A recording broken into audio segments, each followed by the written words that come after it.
ইন্দ্রজাল। লেখা জবরুল ইসলাম। মায়া এখন নগ্ন হয়ে বাথরুমের আয়নার সামনে দাঁড়িয়ে আছে। ওর ঠোঁট কাঁপছে, গালের দুই পাশ দিয়ে চোখ থেকে নেমে যাচ্ছে জলের ধারা। এটা কি হয়ে গেল তার সঙ্গে? তার গলা থেকে শুরু করে স্তনের আশেপাশে আঁচড়ের দাগ। মাত্র একটু আগেই ঘুম ভেঙেছিল মায়ার। উঠেই বিছানায় আবিষ্কার করে রক্তের ছোপ ছোপ দাগ। তলপেটে তীব্র ব্যথা। ধীরে ধীরে রাতের দৃশ্যগুলো মনে পড়তে থাকে। যেন কোনো বিভীষিকাময় স্বপ্ন ছিল, অথচ তার শরীর দিব্যি সাক্ষ্য দেয় এটা কোনো স্বপ্ন নয়, বাস্তবেই ঘটেছে। ঘুমের মধ্যেই যেন টের পেয়েছিল কারো উপস্থিতি। কে যেন কাপড় খুলছিল ওর। চিৎকার দিয়ে উঠতে চাইলে পারেনি। মুখ চেপে ধরেছিল কেউ। বাধা দিতে গিয়ে হাতও যেন নাড়াতে পারছিল না। যখন সেলোয়ার সরিয়ে কেউ তার ভেতরে ঢুকেছিল তখন তীব্র যন্ত্রণায় চোখ বড় বড় হয়ে যায়। মায়ার আর্তনাদ গলার কাছে এসে আটকে যায়। সে কোনোদিন এসব করেনি। বিয়ের আগে করবে ভাবেওনি। রাশেদ দুইবার জড়িয়ে ধরতে চেয়েছে, রাজি হয়নি একবার, শুধু অনেক অনুরোধের পর হাতে চুমু দিতে দিয়েছিল। এটুকুই এই অবধি মায়ার জীবনে ঘটেছে। অথচ আজ কি হলো মায়ার সঙ্গে? লোকটির মুখটা আবছা, দেখেছে কেমন যেন বিকৃত ছিল। একপাশ পুড়ে যাওয়া ভয়ঙ্কর চেহারা। সেটা কি কোনো মুখোশ ছিল? হয়তো কেউ মুখোশ পরে এসেছিল। সিনেমাতে এমন মুখোশ পরা চেহারা দেখেছে। এখন আর স্পষ্ট মনে নেই ওর। কেমন মেঘাচ্ছন্ন হয়ে গেছে স্মৃতিগুলো। হয়তো পরে অজ্ঞান হয়ে গিয়েছিল সে। ঘুম থেকে উঠে বিছানায় রক্তের দাগ দেখেই মায়া ছুটে আসে বাথরুমে। আয়নার সামনে দাঁড়ায়। গলায় আঁচড়ের চিহ্ন দেখে একে একে খুলে ফেলে পরনের সকল কাপড়। আবিষ্কার করে শরীরের নানান জায়গায় কামুক নখের হিংস্র আঁচড়। আজ রাতে কি সে ধকিত হয়েছে? কিন্তু কে তার সঙ্গে এমন করতে পারে? তার রুমে কে আসলো রাতে? তাদের দোতলা বাড়ি।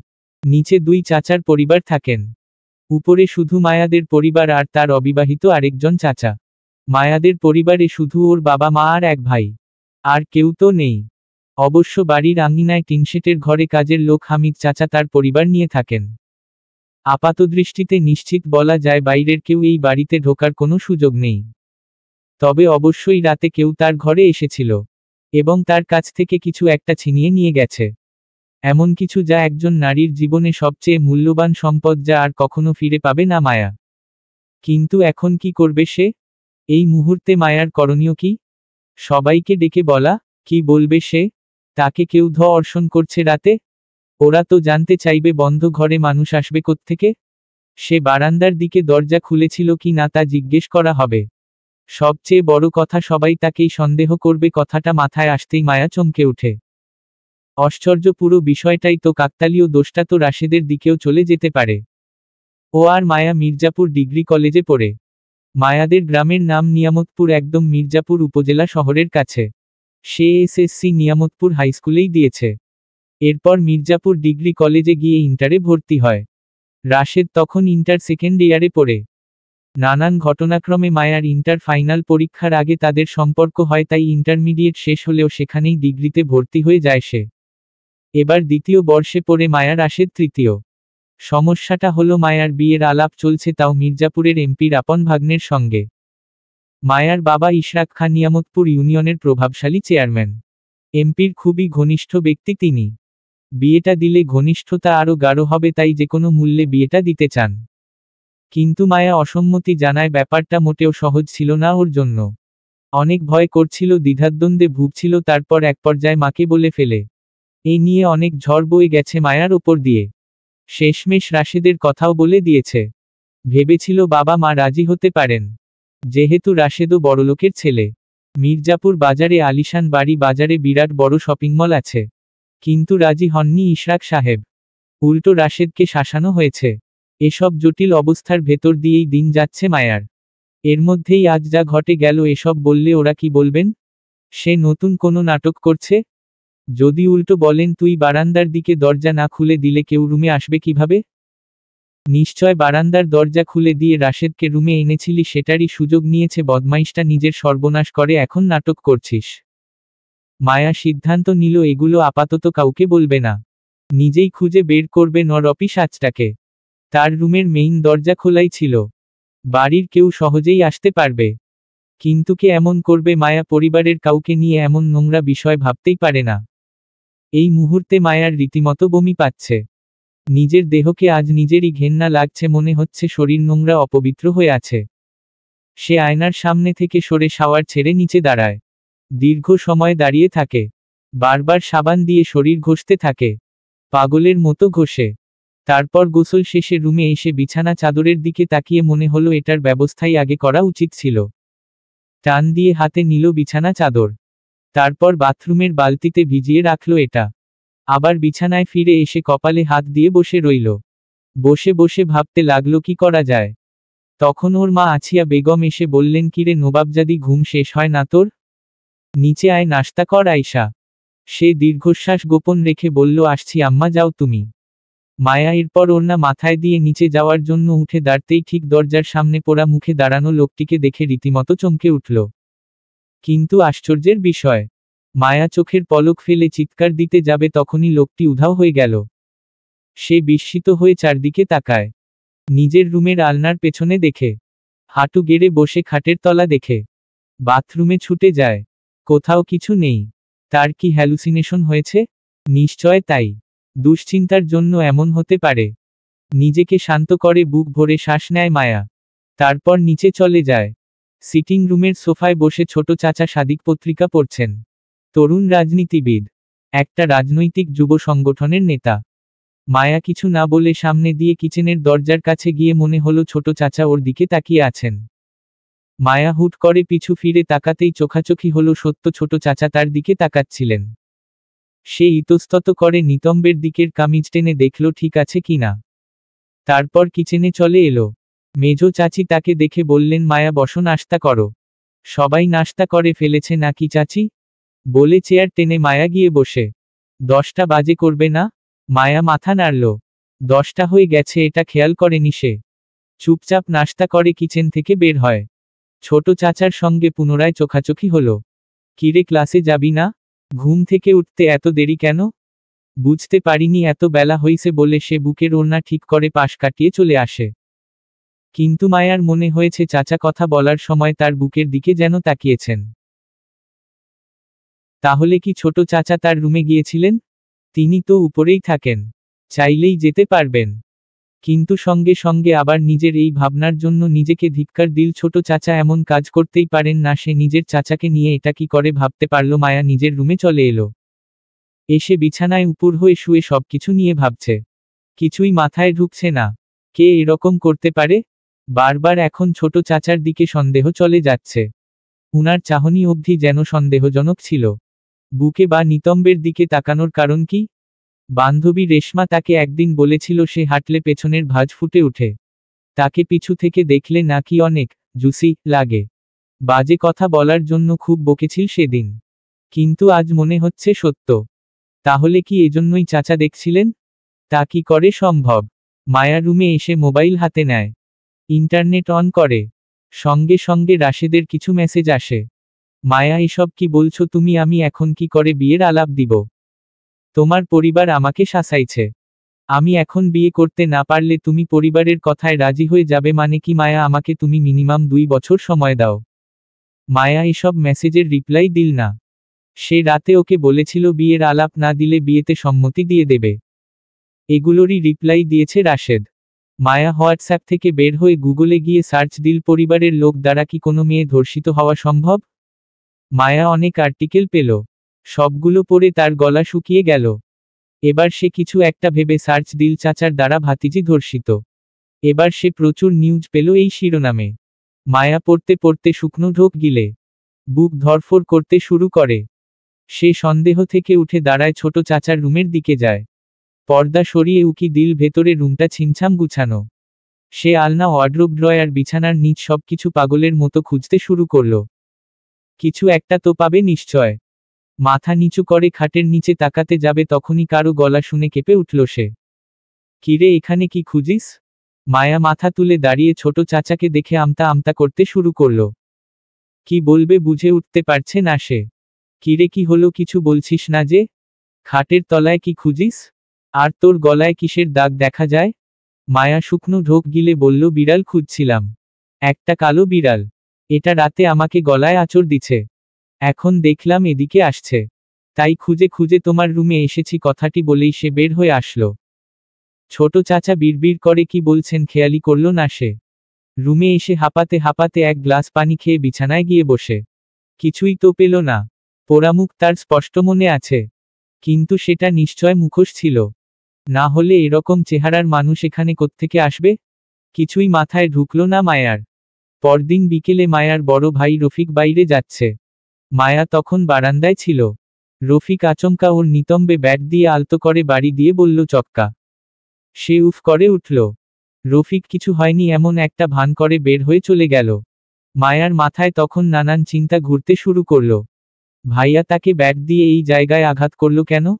সেই কিছু করে ফেলল না তো? মায়ার নিজের ওপর প্রচণ্ড বিরক্ত লাগছে। এগুলো কি ভাবছে সে?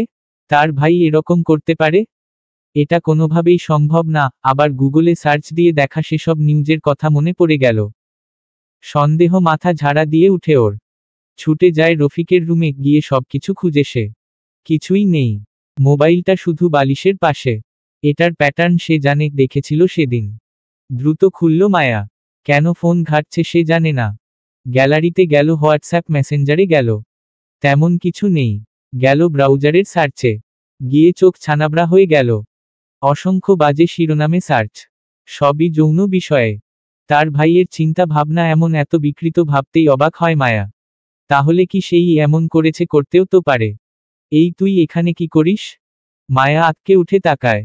ফোন নিতে রফিক ফিরে এসেছে। ভুলে ফেলে গিয়েছিল মোবাইল। মায়া শুকনো ঢোক গিলে ইতস্তত করে বলল তোমার রুম গোছাতে এসেছিলাম। রফিক এগিয়ে এসে টান দিয়ে ফোন নিয়ে বলল তাহলে ফোন হাতে কেন? যা ভাগ এখন থেকে। মায়া দ্রুত সরে চলে এলো। এসে রুমে পায়চারি শুরু করল। বিষয়গুলো মাথা থেকে সরাতে পারছে না। আপনজন নিয়ে এসব নেতিবাচক ভাবতে অস্বস্তিও হচ্ছে। রাশেদের ঘুম আসছে না। সে বিছানায় ছটফট করছে। অনেকদিন হয়ে গেল মায়ার সঙ্গে দেখা হচ্ছে না। ও রাগ করে কথাও বলছে না। মায়াকে কিভাবে বুঝাবে এখন তার পক্ষে বিয়ে করা অসম্ভব। এখনো তার বড় ভাই বোন অবিবাহিত। রাশেদের ভীষণ অস্থির লাগে। মাঝে মাঝে মনে হয় মায়াদের বাড়িতেই চলে যেতে। কিন্তু সে জানে ওদের বাড়িতে গেলে আর পানিয়ে ফেরত আসা সম্ভব না। তবুও ওর সঙ্গে তো দেখা করা প্রয়োজন। কলেজের নাম করে মায়া চাইলেই আসতে পারবে। তাই অনেক ভেবে চিন্তে ঠিক করল সকালে মায়াকে বিয়ে করবে বলে রাগ ভাঙিয়ে বের করে মির্জাপুর আনবে। তারপর সবকিছু বুঝিয়ে বলবে সে। এসব ভাবতে ভাবতেই ঘুমিয়ে যায়। পরদিন ঘুম থেকে উঠেই দেখে 8টা বাজে। সে মায়াকে সঙ্গে সঙ্গে মেসেজ দিল মায়া আমি তোমাকে বিয়ে করব। তবে তা নিয়ে আমাদের কথা বলা প্রয়োজন। তুমি বাড়িতে কলেজের কথা বলে আসো। আমরা দেখা সাক্ষাৎ করি। দুজন কথা বলি। মেসেজটা দিয়ে সে ফ্রেশ হতে বাথরুমে চলে গেল। ফ্রেশ হয়ে এসে মোবাইল হাতে নিয়ে গেল নাশতার টেবিলে। মা আসমা বেগম নাশতা দিলেন। নাশতা খেতে খেতেই মেসেজ পেল আচ্ছা ঠিক আছে আসব।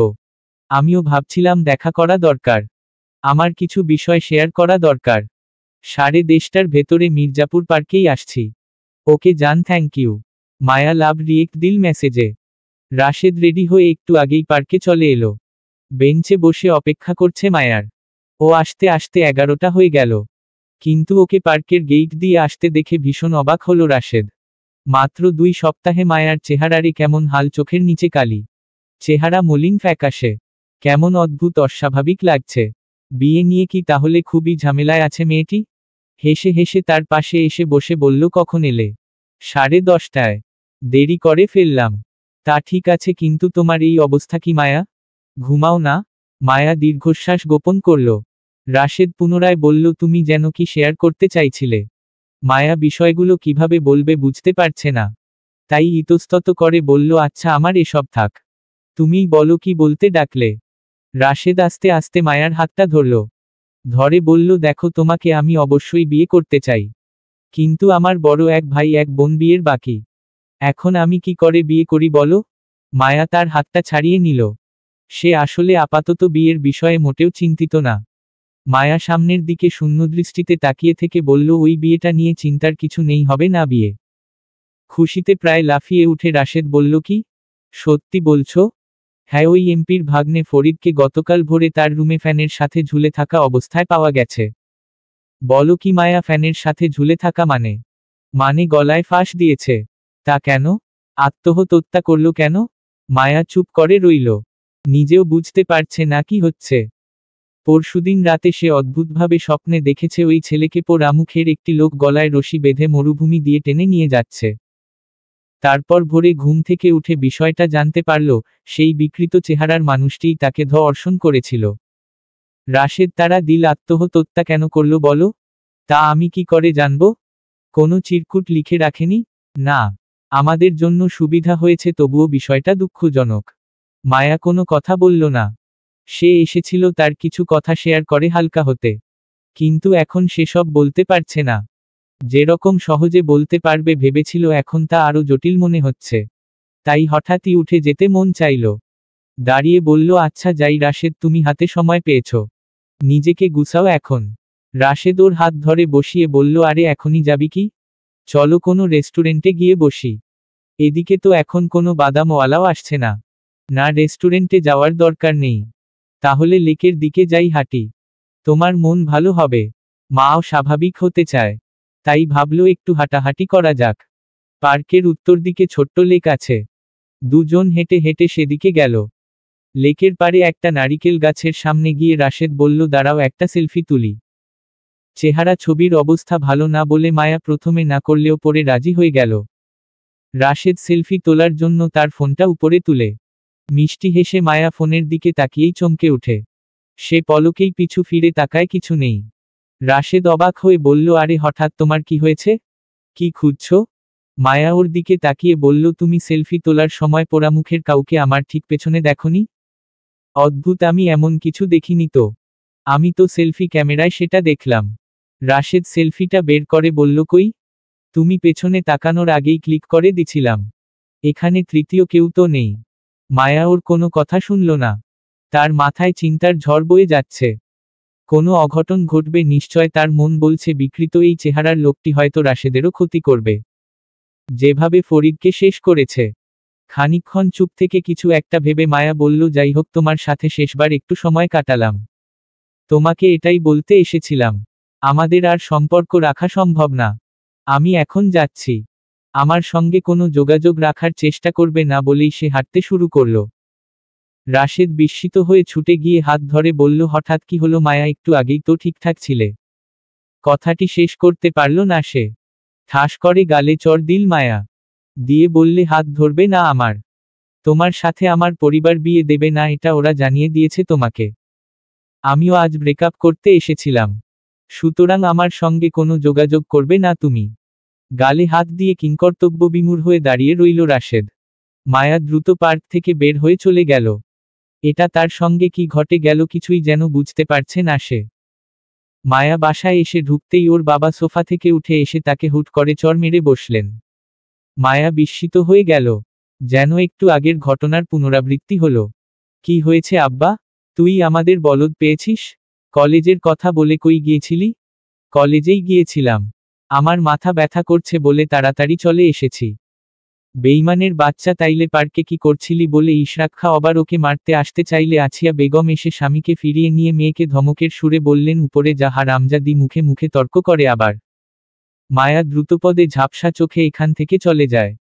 বাবা নিশ্চয় তার পেছনে লোক লাগিয়েছেন, না হলে জানলেন কি করে? মায়ার বুক ধুকপুক করছে। আল্লাহই ভালো জানেন রাশেদকে ওরা কিছু করে কি না। ছেলেটির দুই দিকে বিপদ। একদিকে সেই পোড়ামুখের ব্যক্তি, অন্যদিকে তার পরিবার। মায়া এসে বিছানায় উপুর হয়ে শুয়ে পড়ল। কি হচ্ছে তার সাথে এসব কাকে খুলে বলবে তার যন্ত্রণার কথা? এভাবে তো মায়া একদিন পাগল হয়ে যাবে। আছিয়া বেগম এসে খানিক পর রুমে ঢুকলেন। বিছানায় বসে ওর মাথায় হাত রেখে বললেন, তোর চেহারা ছবির অবস্থা কি হয়েছে দেখেছিস? ওই ছেলের পিছন ছাড়, তোর বাপের পছন্দ না এসব। আর নিজের শরীরের যত্ন নে। মায়া মাথা না তুলেই বলল, হ্যাঁ, ছেড়ে দেব।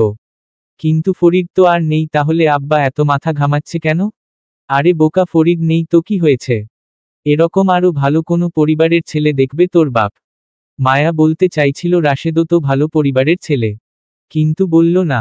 মুখ দিয়ে এসব উচ্চারণও করবে না। মায়ার কেন যেন মনে হচ্ছে তাতে ওর ক্ষতি হতে পারে। কিন্তু ফরিদকে বিয়ে করতেও তো সে রাজি ছিল না, তাহলে কেন এমন হলো? নাকি বিকৃত চেহারার লোকটি বুঝেছিল আব্বা আম্মা রাজি, তাই ওর সঙ্গে বিয়ে হয়ে যেতে পারে, তাই সরিয়ে দিয়েছে? কে জানে কি হচ্ছে। আছিয়া বেগম ওর মাথায় হাত বুলিয়ে দিয়ে বললেন, আয় খেতে আয়, খেয়ে যাসনি আগে? মায়া মাথা নেড়ে সম্মতি দিল। কদিন ধরে তার খেতে ইচ্ছা করে না, তবুও মায়ের কথায় খেতে গেল সে। অরুচি নিয়েও চুপচাপ সবার সাথে খেয়ে চলে এলো। বিকেলে রুমে দমবন্ধ লাগলে উঠোনে বের হয়ে আসে। সেখান থেকে উত্তর দিকে তাদের সবজি বাগানের দিকে যায় সে। হামিদ চাচা গাছে পানি দিচ্ছেন। কিছু কিছু গাছ লাঠির সঙ্গে বেঁধে দিচ্ছেন। একপাশে মরিচ গাছে লম্বা লম্বা অনেক মরিচ এসেছে। মায়া ভাবল কিছু মরিচ পারবে, সে এগিয়ে গেল সেদিকে। হামিদ চাচা তাকে দেখে বললেন, কি করতে চাইতাছ মা? মরিচ পারবো চাচা, মরিচ তো দিয়ে আসছি রান্নাঘরে, আর লাগবো না। ও আচ্ছা থাক বলে সে বাগান পেরিয়ে অপর পাশে যেতে চাইল। সে একদিন ওখানে ছোট্ট ডুমুর গাছে একটা পাখির বাসা দেখেছিল। প্রথমে ডিম, এরপর বাচ্চাও ফুটেছিল। চড়ুই পাখির মতো ছোট আরেক প্রজাতির পাখি। মায়া এগুলোর নাম ঠিক মনে রাখতে পারে না। অনেকদিন পর মনে পড়ায় আজ দেখবে বাচ্চাগুলো আছে কিনা। হামিদ চাচা হঠাৎ মাথা তুলে তাকিয়ে তখন ডেকে বললেন, মা ওইদিকে যেও না। কেন চাচা? ওই বাঁশঝাড়ের পাশের তেঁতুল গাছটা দোষী মা। কি বলেন চাচা? মা আমি নিজ চোখে একদিন রাতে যা দেখছি তা জীবনেও মুখে কইতে পারবো না। মায়া অবাক হয়ে গাছের দিকে তাকায়। ওই পাশটা অবশ্য ভুতুরেই লাগে। বাঁশঝাড়ের পর একটা খাল আছে, বিশ্রী কালো পানি। সে আগ্রহী হয়ে বলল, কি দেখেছেন চাচা? এইগুলা কইতে নাই মা। তয় তুমি যেও না। গেলে কি হবে? তোমার মা দুধে আলতা গায়ের রং, তার উপর কুমারী মাইয়া, বদ নজর লাগবো। তাই নাকি? মা আল্লাহ পাক কেন তোমাদেরকে কালো বোরখার ভিতরে থাকতে বলছেন? মাইনসেরই তোমাদের ওপর বদ নজর লাগে। মানুষই লোভ সামলাইতে পারে না, আর তেনারা তো বুঝতেই পারতাছ। যাও মা, ঘরে যাও। মায়ার কথাগুলো বিশ্রী লাগলো। লোভ সামলাতে পারে না মানে কি? হামিদ চাচারও কি তাহলে তাকে দেখে লোভ হয়? সে আস্তে আস্তে বাগান থেকে চলে আসে। তবে চলে আসার সময় খেয়াল করে হামিদ চাচা তার দিকে তাকিয়ে আছেন। কেমন লোভাতুর দৃষ্টি মনে হলো মায়ার। এমন কি হতে পারে যে হামিদ চাচাই তার রুমে মুখোশ পরে গিয়েছিলেন? এরপর ভয় থেকে কি সে পোড়ামুখ দেখছে? এগুলো কি স্রেফ হ্যালুসিনেশন? স্বপ্ন? হয়তো দুশ্চিন্তা থেকে দেখছে। কে জানে। মায়ার আজকাল কাউকেই বিশ্বাস হচ্ছে না। মাথায় সবকিছু কেমন তালগোল পাকিয়ে যাচ্ছে। এগুলো ভেবে ভেবে রুমে না ফিরে সে হামিদ চাচার ঘরে গেল। চাচি তাকে বসতে দিলেন। এটা ওটা কথা বলার ফাঁকে সে চারদিকে তাকিয়ে দেখার চেষ্টা করল কোনো মুখোশ আছে কিনা, কিন্তু পেল না। চাচি চা খাওয়ার জন্য বসতে বললেন, কিন্তু সে না বসে চলে আসার জন্য উঠতে উঠতে বলল, আচ্ছা চাচি, আপনাদের ঘরে কি কোনো মুখোশ আছে যার একপাশের গাল পোড়া? তিনি অবাক হয়ে বললেন, না তো মা, এইরকম জিনিস আমরা কই পাবো? কেন কন তো? মায়া বিশেষ কিছুই বলল না। না বলে সে বিদায় নিয়ে চলে এলো। রাশেদ পুরোদিন বাসায় কাটিয়ে দিল। বারবার সিগারেট টানছে আর মায়াকে মেসেজ কল দিচ্ছে। সব কিছুতে মায়া তাকে ব্লক করে রেখেছে। হঠাৎ কি হয়েছে ওর? কেন পার্কে এমন করল? রাশেদের মাথায় কাজ করে না। ফরিদের আত্মহত্যার কথাও বানোয়াট না তো আবার?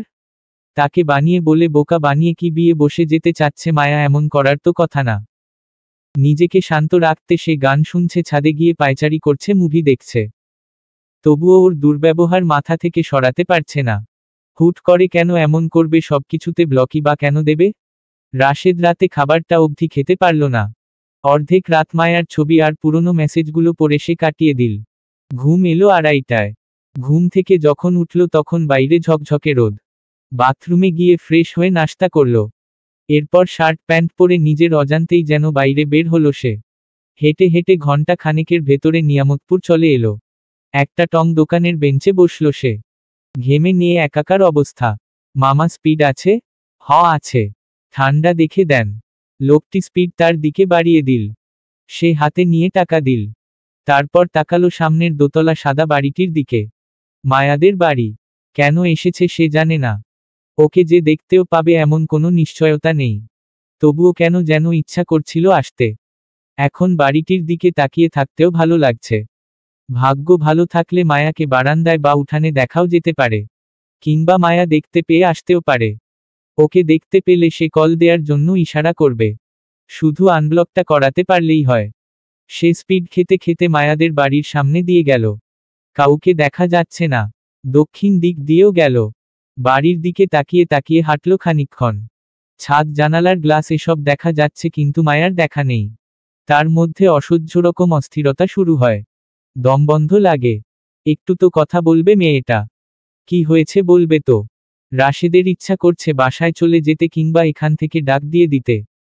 দিলে কি হবে? ভালো কিছু নিশ্চয় হবে না। তবুও সে বিরক্ত হয়ে একটা জানালাকে লক্ষ্য করে শীষ দিল। তারপর কোনো সারা শব্দ না পেয়ে আবার এদিক ওদিক হেঁটে টং দোকানে গিয়ে বসে পড়ে। মামা এমপির ভাগ্নে নাকি ফাঁস লেগে মরছে?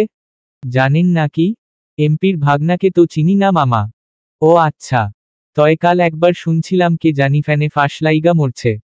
হে এমপির ভাগ্না হইলে হইতে পারে। রাশেদ কথাগুলো ঠিকঠাক শুনতে পেল না। তার চোখ আটকে আছে রাস্তার দিকে। মায়ার বাবা ছোট চাচা ওর ভাই আর কাজের লোক মিলে এদিকে আসছে। হাতে লাঠিও দেখা যাচ্ছে। বিষয়টা তার কাছে ভালো মনে হচ্ছে না, আবার ভাবছে তাই বলে রাস্তা দিয়ে হাঁটছে বলে কি কেউ কাউকে লাঠি দিয়ে আঘাত করবে? এই মুহূর্তে তার কি করা উচিত? দৌড়ে পালাবে? এ হয় না, ওরা নিশ্চয় সিন ক্রিয়েট করবে না। তাদের মেয়েরও মান সম্মানের ব্যাপার আছে। তবুও রাশেদ বসে না থেকে উঠে দাঁড়িয়ে গেলাম মামা বলে খানিক দ্রুতপদে হাঁটা শুরু করল। চেয়ারম্যান সাহেব গলা ছেড়ে বললেন, এই ওকে গিয়ে ধরো তোমরা। সবাই তাড়া করল রাশেদকে। কথাটি শুনে রাশেদ ওদের আগ্রাসী মনোভাব বুঝতে পারে। সে আর এক মুহূর্ত না দাঁড়িয়ে দৌড় শুরু করে। পিছু পিছু ওরাও দৌড়ায়। বেশি দূর যেতে পারে না রাশেদ। একটা ইট এসে তার পিঠে দড়াম করে পড়ে। বুঝতে পারে রাস্তা থেকে কুড়িয়ে ওরা কেউ ছুঁড়ে মেরেছে তার দিকে। রাশেদ তাল সামলাতে না পেরে পড়ে যায় মাটিতে। এই সুযোগে ওরা কাছাকাছি চলে আসে। তাকে সবাই মিলে লাঠি দিয়ে অবিরাম প্রহার করে। ওমাগো ওমাগো বলে রাশেদ চিৎকার করতে থাকে। আশেপাশের মানুষ ছুটে আসে। ইশরাক খা পরিস্থিতি বুঝতে পেরে ওদেরকে থামতে বললেন। ওরা মার থামায়। তারপর তিনি রাশেদকে বাড়িতে নিয়ে আসতে বলেন। ওরা টেনে হিঁচড়ে বাড়িতে নিয়ে আসে। এনে বাড়ির উঠানে বেঁধে রেখে তার বাবার নাম্বার চাওয়া হয়। রাশেদ বাবার নাম্বার বলে। চেয়ারম্যান সাহেব কল দিয়ে রাশেদকে এসে নিয়ে যেতে বলেন। খবর পেয়ে ওর মা বাবা দুজনই পাগলের মতো ছুটে আসে। চেয়ারম্যান সাহেব মেয়ের ব্যাপারটা আড়াল করে রাশেদের ওপর চুরির অভিযোগ করেন। বলেন বাড়িতে ঢুকে মোবাইল নিয়ে চলে যাচ্ছিল, তাই তাড়া করে ধরে বেঁধে রাখা হয়েছে। তার মা বাবা বিশ্বাস করেন না, প্রতিবাদ করেন। ইশরাক খা তাদের বলেন, না হয় সে এদিকে আসলো কেন? সে এসেছিলি তো চুরি করতে। সুতরাং চুপচাপ ছেলেকে নিয়ে চলে যান, নয়তো ওকে থানায় দেব, লোক জানাজানিও হবে। ওরা বিপদটা আজ করতে পারে, ছেলেকে নিয়ে চলে যায়। যাওয়ার সময় ইশরাক খা ওদেরকে সাবধান করে দিয়ে বললেন, আর যেন ওকে এদিকে না দেখি। তাতে পরিস্থিতি আরো খারাপ হবে। ছেলেকে বুঝাবেন। মায়া রুমে শুয়ে অনবরত চোখের জল ফেলছে। সে জানালা দিয়ে তখন রাশেদকে দেখে দ্বিধাদ্বন্দ্বে ভুগছিল কি করবে। প্রথমে ভাবেছিল ব্লক খুলে দিয়ে কল দিয়ে চলে যেতে অনুরোধ করবে। আবার ফরিদের পরিণতির কথাটা মনে পড়ে। এসব ভাবতে ভাবতে সিটিং রুম থেকে উত্তপ্ত কথাবার্তা ওর কানে ভেসে আসে। ছুটে যায় মায়া সেদিকে। গিয়ে দেখে ওরা রাশেদকে মারধর করার পরিকল্পনা করছে। মায়া ওপর থেকেই সাহস নিয়ে বলল, আব্বা এই কাজ করবে না, তোমরা শান্ত হও, আমি ওকে এখনই কল দিয়ে চলে যেতে বলবো, প্লিজ, মারধরের দরকার নেই। ইশরাক সাহেব ক্রোধান্বিত চেহারায় মাথা তুলে তাকিয়ে বিড়বিড় করে বললেন, কালী পার্কে পীড়িত করে আসছে। তারপর ছেলের দিকে তাকিয়ে বললেন, ওকে রুমে বন্দি করে মোবাইলটা নিয়ে আয় তো। রফিক ছুটে আসে ওপরে। এসে ওর হাত ধরে টেনে রুমে নিয়ে আসে।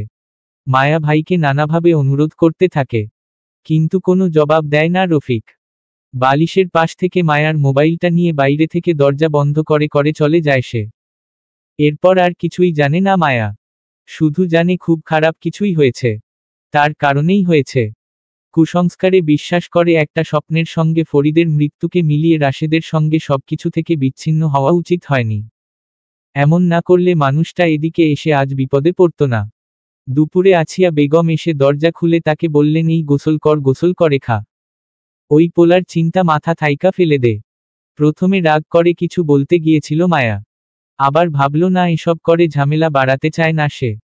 চোখের জল মুছে বিছানায় উঠে বসে বলল, আম্মা, ওরা রাশেদকে কি করেছে? ওর মা বাবার কাছে দিয়ে দেয়া হইছে।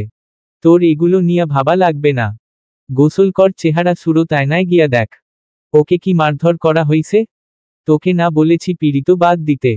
মায়া দীর্ঘশ্বাস ছাড়ে। তার বংশ সম্পর্কে মায়ার ভালোই জানা আছে। সে আর কিছু জিজ্ঞেস করতে গেল না। সত্যিই উঠে সুবোধ বালিকার মতো গোসল করে নিল।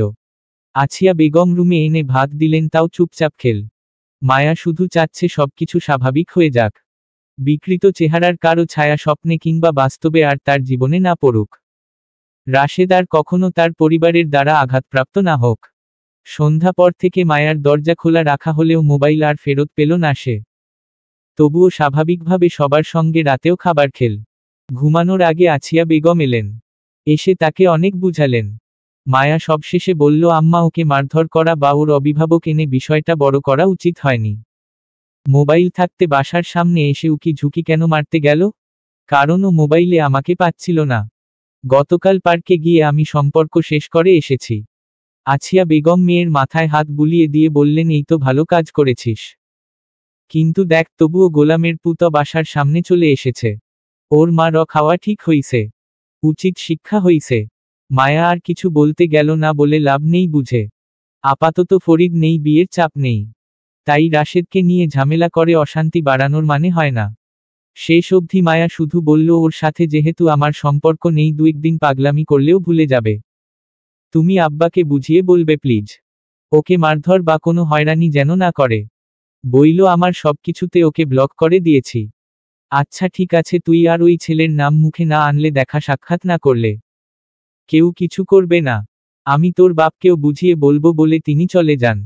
মায়া খুশি হয়। সে বুঝতে পারে যোগাযোগ বিচ্ছিন্ন করাই রাশেদের নিজের জন্য মঙ্গল। পরিবার অথবা বিকৃত চেহারার অদৃশ্য কিছুর আক্রমণ থেকে রক্ষা পাবে সে। মায়া এসব ভাবতে ভাবতেই ঘুমিয়ে যায়। কিন্তু ঘুম ভাঙে সেই পুরাতন একটি বিভীষিকাম রাতের মতো। বাইরে প্রবল বৃষ্টি হচ্ছে। সে ঘুমের মধ্যে আন্দাজ করে কেউ তার কাপড় খুলছে। চিৎকার করতে যাবে, দেখে আওয়াজ বের হয় না। ঠোঁটে কষ্টেপের মতো কিছু লাগানো। ধাক্কা দিয়ে সরাতে গিয়ে দেখে হাত নাড়াতে পারে না কেউ, তার হাত দুটোও বেঁধে রেখেছে। মায়া অন্ধকারে অসহায়ের মতো কেবল ছটফট করে। লোকটি একটা সময় তার ভেতরে প্রবেশ করে। মায়া যন্ত্রণায় চোখ বুজে ফেলে। চলতে থাকে হিংস্র খেলা। বাইরে তখন প্রবল বৃষ্টি। আচমকা আকাশ ডেকে বিদ্যুৎ চমকায়, তাতেই কিছু মুহূর্তের জন্য ভেন্টিলেটরের ফাঁক দিয়ে আসা আলোয় রুম আবছা আলোকিত হয়। মায়া তখন এমন একজনকে তার উপরে নগ্ন অবস্থায় দেখে তা নিজের চোখকে বিশ্বাস করাতে পারে না। এটা কিভাবে সম্ভব? তার বাবা এমন কাজ করছেন? লজ্জায় ঘৃণায় মায়ার মরে যেতে মন চায়। সে কি দেখল? এটা দেখার আগে মৃত্যু হলো না কেন মায়ার? এরপর এরপর সেই বিভীষিকাম ভোরের মতোই ঘুম ভাঙে। ঘুম ভাঙার পর মনে পড়ে রাতের কথা। সে দেখে হাতটা শুধু খোলা। মুখে এখনো কষ্টে আছে। যা প্রমাণ করে রাতের এসব কোনো স্বপ্ন ছিল না। কিন্তু তার বাবাকে দেখে ফেলার পর কি হয়েছিল আর মনে করতে পারে না মায়া। সেই রাতের মতোই অজ্ঞান হয়ে গিয়েছিল কি? কিন্তু আজ আর মায়া বেশি ভাবতে পারে না। মায়া ঘেন্নায় বমি আসে ওর, দৌড়ে বাথরুমে গিয়ে কষ্টেপ সরিয়ে গড়গড় করে বমি করে। তারপর কুলি করে মুখ হাত ধুয়ে সিদ্ধান্ত নেয় মাকে সবকিছু জানাবে সে। এখনই জানাবে। জানোয়ারটার শাস্তি দেবে মায়া। এমন বাবার থেকে না থাকাই ভালো। সে ছুটে বের হয়ে যায় রুম থেকে। এসে দেখে ইশরাক খা সিটিং রুমের সোফায় বসে পত্রিকা পড়ছেন। মায়া ঘৃণিত দৃষ্টি নিক্ষেপ করে কিচেনের দিকে চলে যায়। আছিয়া বেগম তাকে দেখে বললেন, কিরে তুই উঠেছিস, বসো, নাশতা দিচ্ছি। মায়া শীতল গলায় বলল, আম্মা আমার রুমে আসো, কিছু দরকারি কথা আছে। আছিয়া বেগম ওর দিকে তাকান। অস্বাভাবিক লাগছে মায়াকে। তিনি জিজ্ঞাসিত নয়নে তাকিয়ে বললেন, কি এমন দরকার তোর? পরে আসছি, এখন নাশতা কর। না আম্মা, এই বাড়িতে আমার গলা দিয়ে আর কিছু নামবে না, তুমি এখনই আমার রুমে আসো বলে সে হন হন করে হেঁটে কিচেন থেকে বের হয়ে চলে যায়। আছিয়া বেগম ক্ষীণ সময় অবাক হয়ে তাকিয়ে থেকে ওর পিছু পিছু যান। মায়া রুমে গিয়ে কপালে হাত ঠেকিয়ে বিছানায় বসে রইল। তিনি পাশে বসে বললেন, কি হইছে তোর বলতো মা, হঠাৎ কইরা এমন করতাছিস কেন? আম্মা, আমি কিভাবে বলবো এই কথা, আমার মরে যেতে মন চাচ্ছে। আমার চোখকে বিশ্বাস করাতে পারছি না আম্মা। মায়ার কথাগুলো কান্নার মতো শোনায়। আছিয়া বেগম মেয়ের বিপর্যস্ত অবস্থা দেখে বুকে জড়িয়ে ধরেন। মায়া ফ্যাসফ্যাস করে কাঁদতে শুরু করে। আছিয়া বেগম পিঠে হাত বুলিয়ে অভয় দিয়ে বললেন, আম্মাকে সব খুইলা বল। কি হইছে তোর? মায়া চোখের জল মুছে নিয়ে বলল, আম্মা তুমি কি রাতে কিছু টের পাও না? কি টের পাবো? আব্বা রাতে রুম থেকে বের হলে বুঝতে পারো না? সে তো বের হয় না, আর হইলে কি হইছে? কি বলছিস, খুলে বল। মায়া খানিকক্ষণ চুপ করে থাকে। তারপর আমতা আমতা করে বলে, আব্বা আমার রুমে আসে আম্মা। একদিন মুখোশ পরে এসেছিল। কিন্তু আজ রাতে অন্ধকারে মুখোশ ছাড়াই আসে। আমি দেখে ফেলি। আছিয়া বেগম বিস্ফোরিত গলায় বলেন, মানে কি বলতে চাইতেছিস? তোর রুমে আসে মানে কেন আসে? মায়া কান্নায় মায়ের গলায় ঢলে পড়ে মুখ লুকোয়। তারপর কাঁদতে কাঁদতে বলে, আমার হাত বেঁধে মুখে কষ্টেপ লাগিয়ে আব্বা ধর্ষণ করেছে। আমার মরে যেতে মন চাচ্ছে আম্মা। আমার নিজের বাপ। কথা শেষ করতে পারল না মায়। তাকে চুলে ধরে হেঁচকা টানে আছিয়া বেগম নিজের কাছ থেকে সরিয়েছেন। তারপর প্রবল জোরে গালে চড় দিয়ে বললেন, বেঈমানের বাচ্চা, অমানুষের ঘরের অমানুষ। তুই এটা কি কইলি? কিভাবে নিজের বাপের নামে এত বড় অপবাদ তুললি? রাস্তার একটা ছেলেকে মারছিল বলে তুই সারারাত ভেবে এই বদনা তুললি নিজের বাপের ওপরে? তোরে আমি পেটে ধরছি ভেবেই তো আজ ঘেন্না লাগছে। মায়া অবাক হয়ে তাকিয়ে রইল মায়ের দিকে। আছিয়া বেগমের রীতিমতো ঠোঁট কাঁপছে। চেহারা পাল্টে গেছে। মায়া পুনরায় বলল, আম্মা, আমি একটুও মিথ্যে বলছি না, তুমি বিশ্বাস করো, আমি নিজের চোখে দেখছি। আছিয়া বেগম ওর গলা টিপে ধরে বললেন, কুতোত্তার বাচ্চা, চুপ কর, আর একটা কথা বললে তোরে আমি আজই মাইরা ফেলব। নিজের বাপ নিয়া যে মাইয়া এমন কথা বলতে পারে, এমন সন্তান আমার লাগবে না। মায়া এক ঝটকায় মায়ের হাত সরিয়ে বলল, এত বিশ্বাস ভালো না আম্মা, এই দেখো কষ্টেপ। এটা দিয়ে আমার মুখ বন্ধ করা ছিল। নাটক বন্ধ কর, বাড়ির সবাই শুনবে। এসব আর মুখে আনবি না, না হইলে আমি আজ তোরে খুন করব বলে তিনি উঠে চলে গেলেন। মায়া চুপ করে রইল। কিন্তু ভেতরে ভেতরে সে সাপের মতো ফুঁসছে। তার মা এত বিশ্বাস করেন বাবাকে, অথচ মানুষটার বিশ্বাস রাখেনি। শেষমেশ কি না নিজের মেয়েকেই ছাড়েনি। মায়া এর শেষ দেখে ছাড়বে। সে থানায় যাবে, মামলা করবে। এই লোক মানুষ না অমানুষ। নিজের স্বার্থের জন্য তাকে এমপির ভাগ্নের সাথে বিয়ে দিতে চেয়েছিল।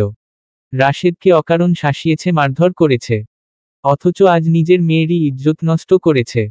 এমন নরপিশাচের শাস্তি হওয়া উচিত। মায়া বাইরে যাওয়ার জন্য সুযোগ খুঁজতে শুরু করল। খানিক পর পর ওপর থেকে তাকিয়ে দেখছে সিটিংরুম থেকে ইশরাক খা সরছেন কিনা।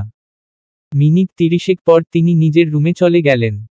তখনই মায়া দ্রুত বাসা থেকে বের হয়ে টং দোকানের সামনে থেকে একটা রিকশা নিয়ে মির্জাপুর থানায় আসে। পুলিশ অফিসার আফসার সাহেব মায়ার সব কথা শুনলেন। বিস্তারিত খুলে বলছে সে।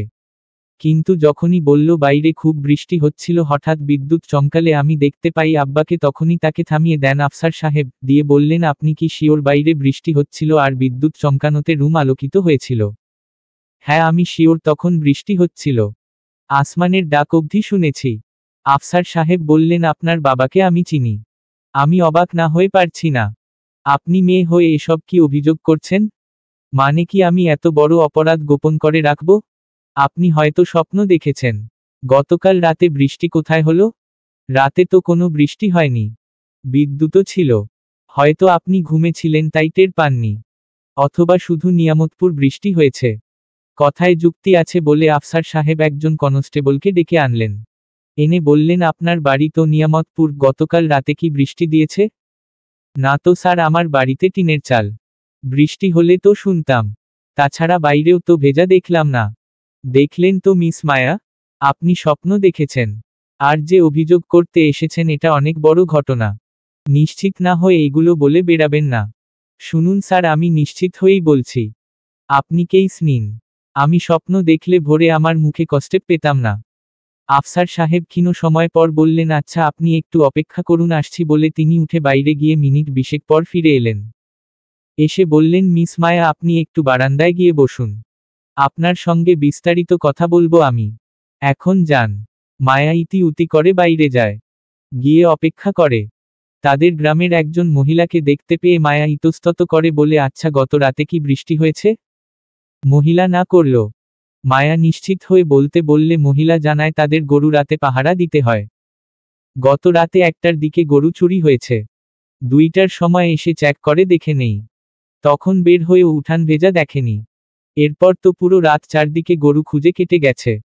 বৃষ্টি দিলে অবশ্যই জানতে পারত তারা। মায়া মহিলার কথা শুনে অবাক হয়ে গেল। এটা কিভাবে সম্ভব? তাদের চিলেকোঠায় টিন আছে। বৃষ্টি হলে সেখানের শব্দ শুনতে পায়। আসমানের ডাকও সে শুনেছে। বিদ্যুৎ চমকানো দেখেছে। অথচ এরা কি বলে? এগুলো ভাবতে ভাবতেই আধা ঘন্টার ভেতরে হঠাৎ দেখে থানার সামনে গাড়ি থেকে ইশরাক সাহেব এবং আছিয়া বেগম নেমেছেন। মায়া বুঝে ফেলে সবকিছু। পুলিশ তাকে বোকা বানিয়ে কল দিয়ে সব জানিয়ে দিয়েছে। সে রাগান্বিত হয়ে ভেতরে গিয়ে আফসার সাহেবকে বলল, আপনি তো কাজটা ঠিক করলেন না। আপনি তো জনগণের সেবার নামে গোলামি করছেন, বেইমানি করছেন। আপনি আমার পরিবারকে খবর দিলেন কেন? আফসার সাহেব শান্ত গলায় বললেন, উত্তেজিত না হয়ে বসুন। আপনার আব্বা আম্মা এসেছেন। আমরা বিষয়টা নিয়ে কথা বলে সমাধান করে ফেলি। এত বড় ঘটনা কথা বলে সমাধান মানে কি? কথা শেষ হওয়ার আগেই ইশরাক সাহেবের গলা শোনা গেল। তিনি সালাম দিয়েছেন। আফসার সাহেব ভেতরে আসতে বলে বাকি সবাইকে বাইরে পাঠিয়ে দিলেন। মায়াকে প্রথমে ইশারা করলেন চেয়ারে বসতে। আছিয়া বেগম আর ইশরাক সাহেবকেও বসতে দিয়ে তারপর বললেন, ইশরাক সাহেব, আপনি সম্মানী মানুষ। ব্যাপারটা কি হয়েছে বলুন তো। আপনাকে তো ফোনে সবই বললাম। ইশরাক সাহেবের মুখ ভীষণ মলিন। তিনি বিপর্যস্ত গলায় বললেন, দেখুন অফিসার, আমি 2 দিন আগে একটা কারণে ওর গায়ে হাত তুলি। গতকাল ওকে বন্দি করে রেখে ফোনও কেড়ে নিয়েছি। এ কারণে হয়তো রাগের বশবর্তী হয়ে এমন করছে। ওকে আমাদের হাতে ছেড়ে দিন, বাকিটা আমরা সামলে নিব। উনার সঙ্গে সুর মিলিয়ে আছিয়া বেগমও বলেন, হ্যাঁ অফিসার, উনি সত্যিই বলেছেন। তাছাড়া ও মনগড়া কথা বলতেছে। আপনার কথাই ঠিক, গতকাল তো কোনো বৃষ্টি হয় নাই। হয়তো স্বপ্ন দেখছে সব। মায়া প্রতিবাদ করে বলল, না, মোটেও স্বপ্ন নয়। ঘুম থেকে উঠে আমার মুখ কষ্টে পেয়েছি। আফসার সাহেব আছিয়া বেগমের দিকে তাকিয়ে বললেন, তাহলে কষ্টেপ কোথা থেকে এলো? স্বপ্ন হলেও তো এটা আসতো না। ও মিথ্যা বলছে সব। আসলে আমাদের পারিবারিক কিছু ঝামেলা চলছে। আপনি বৃষ্টির ব্যাপারটা থেকেই বুঝে নিন কতটা সত্য বলছে সব।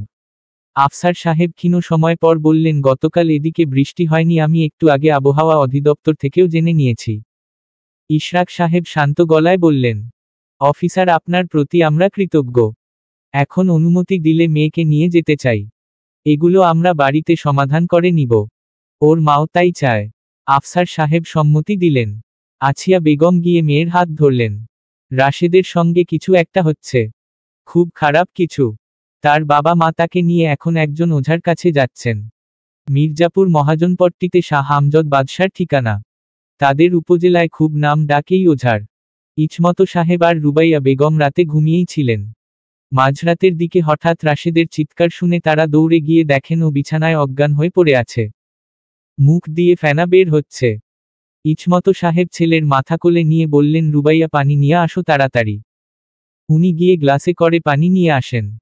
বিসমিল্লাহ বলে মুখে পানি ছিটান ইছমত সাহেব। ক্ষীণ সময় পর চোখ মেলে তাকায় রাশেদ। তার চোখে মুখে আতঙ্কের ছাপ ফুটে উঠে। রুবাইয়া বেগম কাছে বসে জিজ্ঞেস করলেন, তোর চিৎকার শুই না আমরা আসলাম। কি হইছে বল তো বাবা? রাশেদ শুকনো ঢোক গিলে বলল, আম্মা, আমায় এক গ্লাস পানি দাও। রুবাইয়া বেগম তাকে গ্লাসে করে পানি এনে দিলেন। সে এক চুমুকে পুরো গ্লাসের জল শেষ করে বলল, আম্মা, আমাকে কেউ মেরে ফেলতে চায়। রুবাইয়া বেগম ছেলের মাথায় হাত বুলিয়ে দিয়ে বললেন, বাবা, ইশরাক মানুষ ভালো না। এরা সত্যিই মাইরা ফেলতে দুইবার ভাববে না। এজন্যই এই মাইয়ার পিছু ছাইরা দে। ইছমত সাহেবও কিছু বলতে যাচ্ছিলেন, কিন্তু ভাবলেন ছেলেটা হয়তো ভয় পাচ্ছে। কারণ গতকাল ওকে বাড়িতে এনে তারা অনেক বকাঝকা করেছেন। কেন গিয়েছিল জিজ্ঞেস করে চাপাচাপি করলে মায়ার কথা বলে দেয় রাশেদ। তখন তারা দুজন ছেলেকে অনেক বুঝিয়েছেন যেন মায়ার কথা ভুলে যায়। নয়তো চেয়ারম্যান তাকে যেকোনো কিছুতে ফাঁসিয়ে দেবে, মেরেও ফেলতে পারে। এসব আতঙ্ক থেকে হয়তো ছেলেটি বাজে স্বপ্ন দেখছে। তিনি স্ত্রীর কথার বিপরীতে গিয়ে রাশেদের কাঁধে হাত রেখে সাহস দিয়ে বললেন, থাক, এত ভয় পাইতে হবে না। চেয়ারম্যানের মেয়েও তোকে পছন্দ করলে পরবর্তীতে দেখা যাবে কি করা যায়। এখন শুধু ওদিকে না গিয়ে সাবধান থাকলেই হইল। ঘুমাইয়া যা। রাশেদ এতক্ষণ চুপচাপ ছিল, যেন নিজেকে স্থির করছিল, নিশ্চিত হচ্ছিল, স্মরণ করছিল রাতের পুরো ঘটনা। তারপর সে দৃঢ়ভাবে বলল, আব্বা, চেয়ারম্যান না, আমার রুমে অদ্ভুত কেউ এসেছিল। আমার গলা টিপে ধরেছিল। ইছমত সাহেব মুচকি হেসে বললেন, সেটাই বাবা, বুঝতে পারতেছি। তুই দুঃস্বপ্ন দেখেছিস। গতকাল তোর উপর দিয়ে অনেক ঝামেলা গিয়েছে। এজন্য বলতেছি, ভয় পাওয়ার কিছু। রাশেদ থামিয়ে দিল। সামনের দেয়ালের দিকে শূন্য দৃষ্টিতে তাকিয়ে থেকে বলল, আব্বা, ভয় না, দুঃস্বপ্ন না, সবই বাস্তব। রুবাইয়া বেগম কান্নার মতো গলায় বললেন, বাবা, খুলে বলতো কি হয়েছে। ঘুমের মধ্যে হঠাৎ টের পাই আমার শ্বাস বন্ধ হয়ে যাচ্ছে। তখনই চোখ খুলে দেখি আমি বিছানা থেকে এক হাত উপরে। আমার চোখের সামনে বিকৃত চেহারার কেউ। ভয় পেলেও হঠাৎ আমি মনে মনে আয়াতুল কুরসি পড়তে শুরু করি। তখন ছেড়ে দেয় আমাকে। আমি বিছানায় পড়ে যাই। এগুলো স্বপ্ন মনে হয় বাবা, ইচমত সাহেব বলেন কথাটি। রাশেদ মুচকি হেসে বলে, স্বপ্ন হলে নিশ্চয় পালঙ্কের এই অবস্থা হতো না। দেখো বিছানা চাদর এলোমেলো। তারপর বিছানায় চাপ দিয়ে বলল, দেখো এই জায়গার কাঠ ভেঙে গেছে, চাপ দিলে নিচের দিকে যাচ্ছে। ইচমত সাহেব আর রুবাইয়া বেগম দৃষ্টি বিনিময় করলেন। রাশেদ পুনরায় বলল, আমি নিশ্চিত আমাকে অদৃশ্য কিছু মেরে ফেলতে চায়। রুবাইয়া বেগম ছেলেকে বুকে টেনে নিয়ে বলেন, তুই আমার লগে ঘুমাবি বাবা, চল এই রুম থাইকা। কালই আমি তোকে আজমল বাদশার কাছে নিয়ে যাব। উপরই কিছু তোর উপর আছর করছে। কালই ওঝার কাছে যাব। ইচমত সাহেবও একমত হয়ে যান। রাতে রাশেদ মায়ের সঙ্গে থাকে। তারপর ভোর 10টায় তারা একটা সিএনজি নিয়ে কবিরাজের উদ্দেশ্যে বের হয়ে যান। মিনিট 30-এর ভেতরে তারা একটি ঘুপচি গলিতে ঢুকেন। মাছের আড়ত, দুর্গন্ধময় পোল্ট্রি মুরগির বাজারের পরেই আজমল বাদশার বাসা। ছোট্ট একটা সাইনবোর্ড দেখে তারা নামেন। সাইনবোর্ডে তার কবিরাজি বিদ্যার ইতিবৃত্ত লেখা। সে মূলত বাসায় গিয়ে ভূত ছাড়ায়, সাপে কাটলেও বিষ নামায়। পাশাপাশি এখানেও লোক আসলে ঝাড়ফুঁক করে। কার কি সমস্যা শুনে ছোট্ট সিঁড়ি একটা ওপরে গেছে। তারা ওপরে উঠলেন। জানালা দিয়ে ভেতরে তাকিয়ে এসে ইচমত সাহেব দরজায় নক দিলেন। আজমল বাদশার খাদেম এসে দরজা খুলে দিয়ে তাদেরকে মেঝেতে বসতে ইশারা করল। বেশ কিছু মানুষ মেঝেতে বসে আছে। সোজা সামনে উঁচু গদির মতো জায়গায় আজমল বাদশা বসা। তার সামনে বড় কাঠের বাক্স। সেটার ওপরে খাতা রেখে তাবিজ লেখায় ব্যস্ত তিনি। পরনে সাদা লুঙ্গি আর গোল গলার পাঞ্জাবি। চুল কাঁধ অবধি লম্বা। গলায় ঝুলছে নানা রকমের পুতির মালা। পাশে সাপের মতো আঁকাবাঁকা ছড়ি। একে একে মানুষ যাচ্ছে, সমস্যার কথাও বলছে। দেখা যাচ্ছে শুধু ভৌতিক বিষয়ও না, মানুষ সংসারের মনমালিন্য ছাড়াছাড়ি, পরকীয়া, বিদেশ যাওয়ার বাসনা, টাকা বা জিনিস হারানো ইত্যাদি সমস্যা নিয়েও আসে। তারা সবশেষে আসায় সবার শেষেই সিরিয়াল এলো। তখন আর কেউ নেই। রাশেদকে নিয়ে ইচমত সাহেব সামনে গেলেন। আজমল বাদশা সবাইকে সমস্যা বলুন বললেও তাদের বেলায় ভিন্ন চিত্র দেখা গেল। তিনি অদ্ভুত চোখে রাশেদের দিকে তাকিয়ে রইলেন। আজমল বাদশার কপালে বিন্দু বিন্দু ঘাম। শরীর যেন মৃদু কাঁপছে। তিনি বিড়বিড় করে কিছু পড়ছেন। খাদেম পাখা দিয়ে বাতাস করতে শুরু করল। তিনি আচমকা বসা থেকে উঠে বিড়বিড় করে কিছু পাঠ করে রুমের চারদিকে ছড়ি দিয়ে কি যেন অদৃশ্য দাগ দিলেন।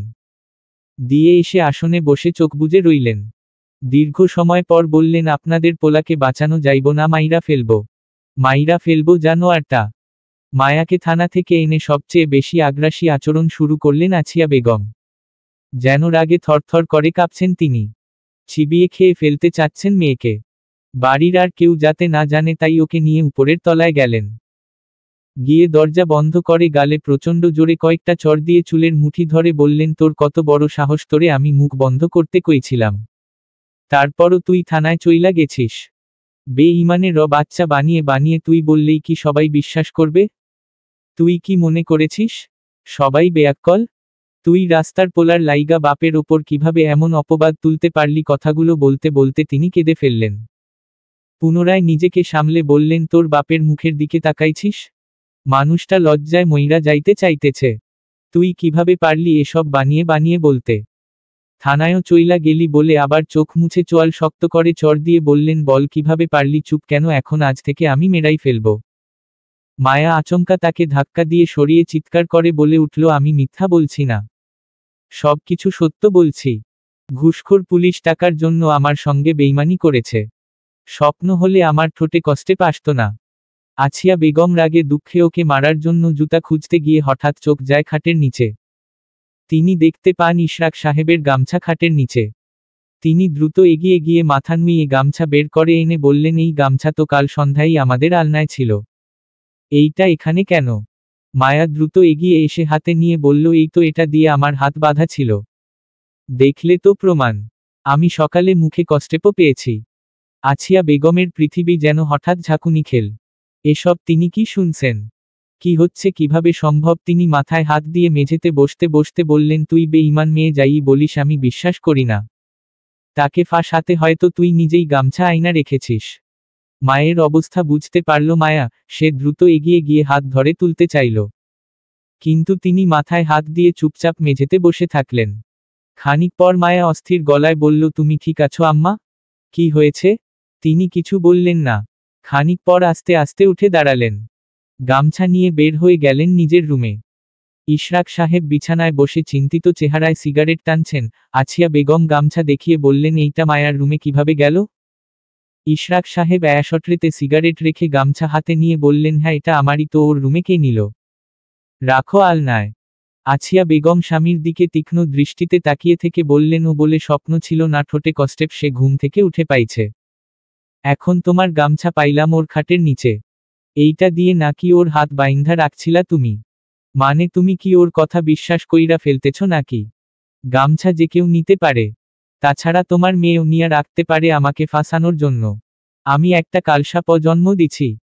তোমাদের যা ইচ্ছা করো, আমি আর পারছি না বলে আছিয়া বেগম গামছা স্বামীর ওপর ছুঁড়ে মেরে বিছানায় উপুর হয়ে পড়ে কাঁদতে শুরু করলেন। ইশরাক সাহেব খানিকক্ষণ তাকিয়ে থেকে বললেন, তাহলে তুমি কি ভাবতাছ আমি আমার মেয়ের সাথে এইসব করছি? আমি বাইচা কি করব আর? এই বিষয় নিয়ে আমি কাকে কি বলবো?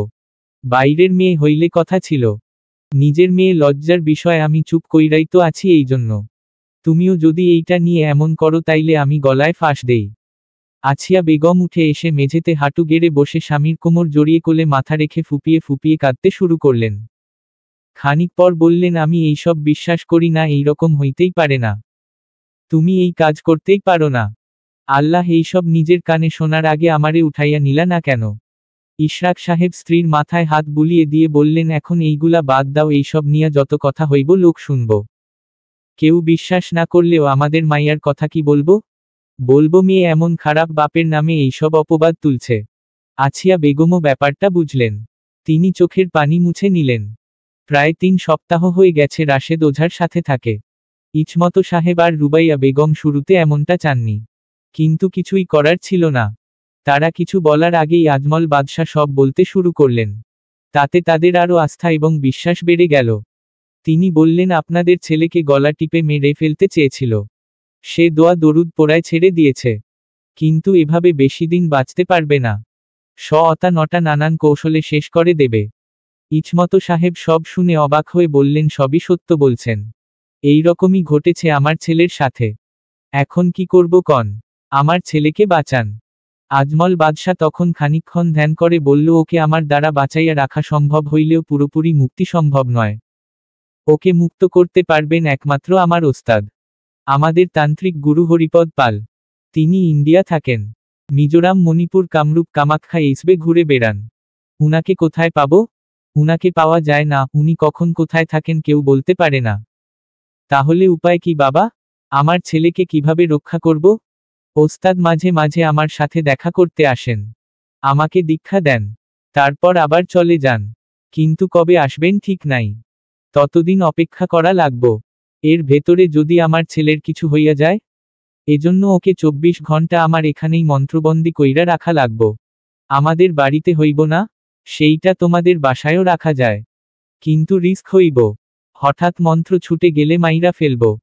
রুবাইয়া বেগম কান্নার মতো গলায় বললেন, তাইলে কি করব আপনিই কন বাবা, আমরা আপনার কথাই শুনব। আমাদের ছেলেকে রক্ষা করেন এই বিপদ থাইকা। যা লাগে আমরা করব।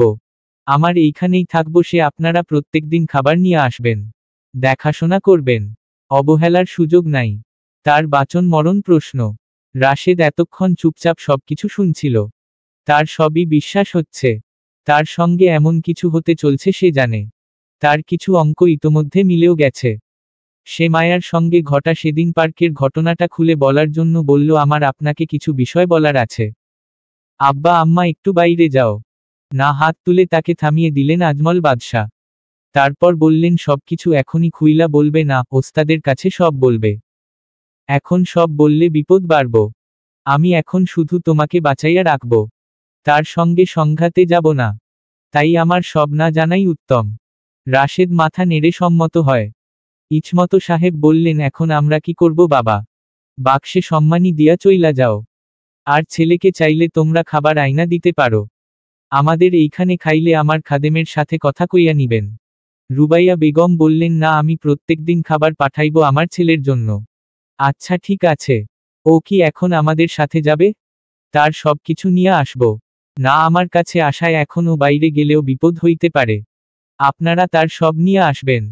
এখন ওকে রেখে বিদায় হন। তারা সেদিনই চলে আসেন। এরপর থেকে একটা কাজের ছেলে রেখেছেন। প্রতিদিন সে রাশেদের জন্য খাবার নিয়ে যায়। মাঝে মাঝে তারাও গিয়ে দেখে আসেন। আজমল বাদশার আসনের পাশের রুমে সে দিন রাত কাটায়। শুকিয়ে গেছে, মুখের দিকে তাকানো যায় না। তবুও কিছু করার নেই, ছেলেটাকে তো বাঁচাতে হবে। কবে ওস্তাদ আসবেন ছেলেটাকে মন্ত্রবন্দির জীবন থেকে মুক্তি দেবেন কে জানে। রুবাইয়া বেগম আজকাল সারাদিন জায়নামাজে বসে থাকেন। ছেলের জন্য দোয়া করেন। রাতে উল্টা পাল্টা স্বপ্ন দেখেন। আজ দুপুরবেলা ইছমত সাহেব আর রুবাইয়া বেগম ছেলেকে দেখতে যাচ্ছেন। কিছু কিছু বিষয় যতই গোপন রাখার চেষ্টা করা হোক, কিভাবে যেন লোক জানাজানি হয়েই যায়। ইশরাক সাহেবের বেলায়ও তাই হলো। পুরো এলাকার মানুষ প্রথম সপ্তাহেই জেনে যায় মায়া বাপের ওপর ধর্ষণ মামলা করতে থানায় গিয়েছিল। পরে পারিবারিকভাবে বিষয়টা শেষ করা হয়েছে। ইশরাক সাহেব ঘটনাটা দক্ষভাবে সামাল দেন। ১.৫ মাস পর ইলেকশন, তাই এবার আর মেয়ের সম্মানের বিষয় ভাবলেন না। ওকে বন্দি করে মানুষের মাঝে ছড়িয়ে দিলেন মির্জাপুরের ইছমতের ছেলে রাশেদের সাথে ওর প্রেম ছিল। বিয়ে না দিয়ে শাসন করাই মেয়ে পাগল হয়ে গেছে, তাই কি থেকে কি বলছে নিজেই বুঝতে পারছে না। প্রায় সবাই ঘটনাটা বিশ্বাসও করে নিল। সবাই ভেবেছে বড়লোকের মেয়ে প্রেমিকের সঙ্গে বিয়ে দেয়নি বলে জেদ থেকে এমন করেছে। তবুও ইলেকশনের আগে এরকম ঘটনার প্রভাবও কম না। এর মাঝে আরও জটিল হলো বিষয়টা। ইলেকশনের আর মাত্র ১৫ দিন বাকি। কিন্তু হায়, এখন কি হবে? মায়ার সঙ্গে সেই রাতের ঘটনার ১ মাস পর থেকে ওর গর্ভবতী হওয়ার লক্ষণ প্রকাশ পেতে শুরু করেছে। ও খেতে পারে না, বমি করে, শারীরিক পরিবর্তনও লক্ষণীয়। আছিয়া বেগমও ব্যাপারটা টের পেয়ে গেলেন। তবুও তিনি আরও ১ সপ্তাহ নিশ্চিত হওয়ার জন্য নজর রাখলেন। ১ সপ্তাহ পর একদিন দুপুরে প্লেটে করে এনে খাবার দিলেন। মায়া কয়েক লোকমা খেয়ে বাথরুমে গিয়ে গড় গড় করে বমি করতে শুরু করে। আছিয়া বেগম কপালে হাত দিয়ে বিছানায় বসে থাকেন। ও ফিরে আসার পর গিয়ে হাত ধরে বলেন, বল কিভাবে পেট বাঁধাইলি? তুই তো প্রেগন্যান্ট মনে হইতেছে। মায়া ততদিনে ঘরবন্দি থেকে অনেকটা অপ্রকৃতিস্থ হয়ে গেছে। সে ফ্যাকাশে হাসি দিয়ে বলল, কেউ তো বিশ্বাস করনি। এইবার বিশ্বাস হবে। আমার পেটে আমার বাপের সন্তান আসছে। আমার ভাই বা বোন। আছিয়া বেগম ওর গালে চড় দিয়ে বললেন, পাগলের বা ওচা এইসব বলতে তোর লজ্জা লাগে না? তুই রাশেদের সাথে শুইছিলি এটা বল। মায়া হা হা করে বিকৃতভাবে হাসতে শুরু করে। তারপর বলে, আগে আসুক পৃথিবীতে, তখন দেখা যাইব। পৃথিবীতে আসবে মানে? ওকে নষ্ট করব। না হইলে রাশেদকে বল গ্রহণ করতে। বিয়ে করে বিদায় হ। তোর মতো মেয়ে আমাদের লাগবে না। সে কেন গ্রহণ করবে? এটা তো তার সন্তান না, এটা তোমার স্বামীর সন্তান। আছিয়া বেগম রাগে দুঃখে চিৎকার করে উঠলেন। ওর চুলের মুঠি ধরে টেনে পিঠে অবিরাম মারতে শুরু করলেন। ছুটে আসলেন মায়ার মেজ চাচি। এসে ছাড়িয়ে নিয়ে গেলেন। বাড়ির সবাইও ধীরে ধীরে সব জেনে গেছে। বাড়িতে এখন সারাক্ষণ এক ধরনের চাপা অস্বস্তি বিরাজ করে। আছিয়া বেগম বুঝতে পারেন দেয়ালে পিঠ থেকে গেছে। স্বামীর প্রতিও বিশ্বাস নড়বড়ে হয়ে গেছে। তিনি একা একা এসব যন্ত্রণা সহ্য করতে না পেরে পরিবারের সবাইকে সবকিছু খুলে বলে দিলেন। তারা আগে থেকে জানলেও প্রকাশ্যে না আসায় এতদিন চুপ ছিল। এখন খুলে বলায় পরিবারের মান ইজ্জত কিভাবে রক্ষা করা যায় তা নিয়ে মায়ার চাচা চাচিরাও ভাবতে শুরু করলেন। ইশরাক সাহেব দিনকে দিন কিছুটা পাল্টে গেছেন। অস্বস্তিকর পরিবেশের জন্য ঘরে ফেরা কমিয়ে দিয়েছেন। সারাদিন বাইরে ইলেকশনের মিছিল, মিটিং আর সমাবেশে ব্যস্ত থাকেন। ইচ্ছা করেই বাইরে সময় কাটান। রাতে ঘরে ফিরে ঘুমান। আবার ভোরে ব্যস্ত ভঙ্গিতে বের হয়ে যান। আছিয়া বেগমের সঙ্গেও অদ্ভুত দূরত্ব তৈরি হয়ে গেছে। ইশরাক সাহেবকে ছাড়াই পরিবারের সবাই সিদ্ধান্ত নিল মায়াকে আগে প্রেগন্যান্সি টেস্ট করিয়ে দেখা হোক। এরপর যা করা দরকার তা করা হবে। রাশেদের বাবার সাথে কথা বলে বিয়ে দেয়া যায় কি না দেখা যাবে। সিদ্ধান্ত অনুযায়ী মায়ার মা আর মেজ চাচি খুব সাবধানে ফার্মেসি থেকে প্রেগন্যান্সি কিট নিয়ে আসলেন।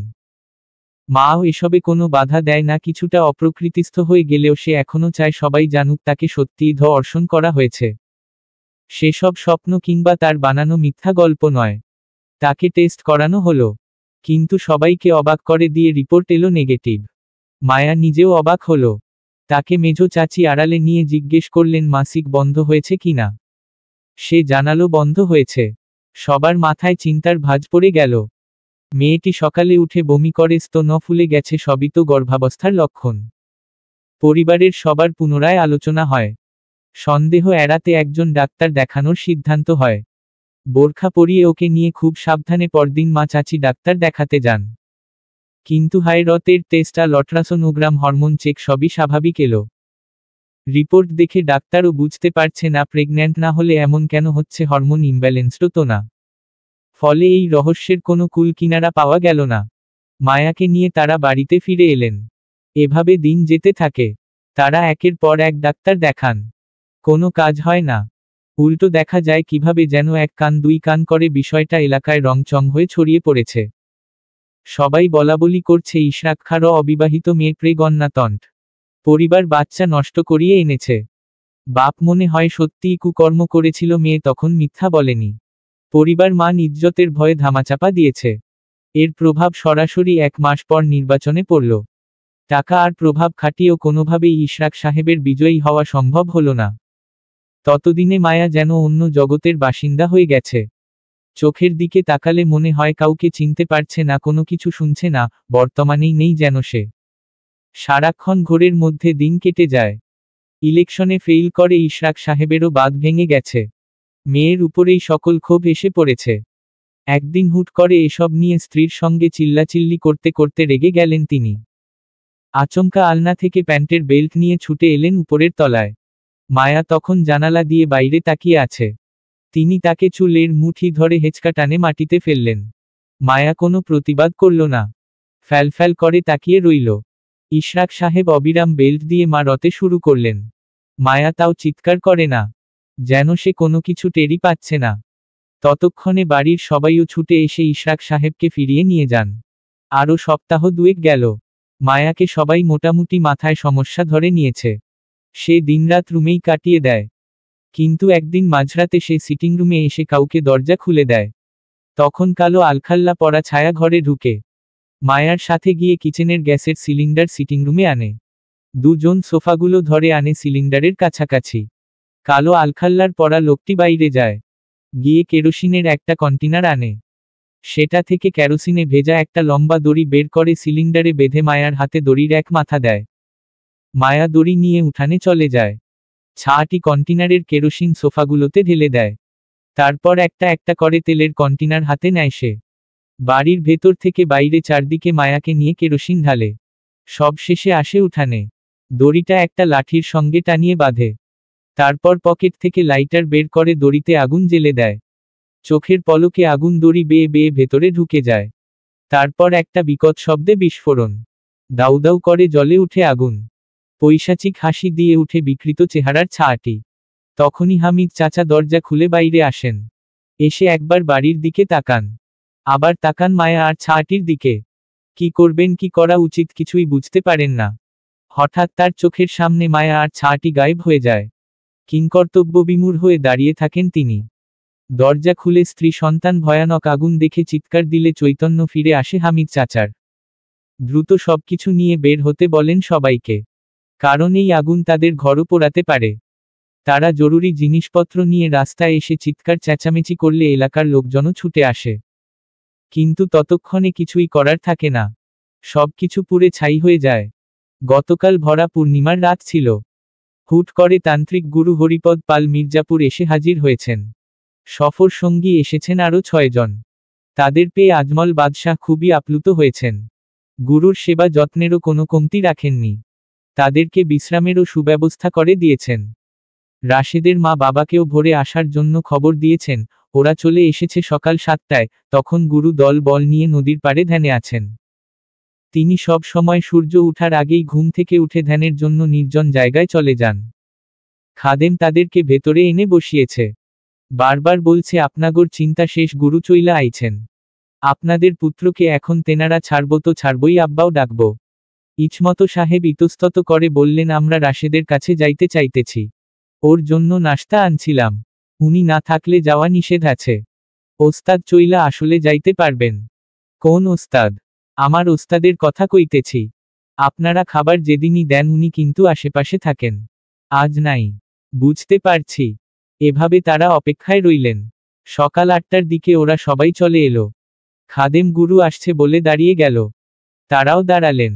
গুরুকে সম্মানের সাথে আসনে বসতে অনুরোধ জানালেন আজমল বাদশাহ। তিনি গিয়ে আসনে বসলেন।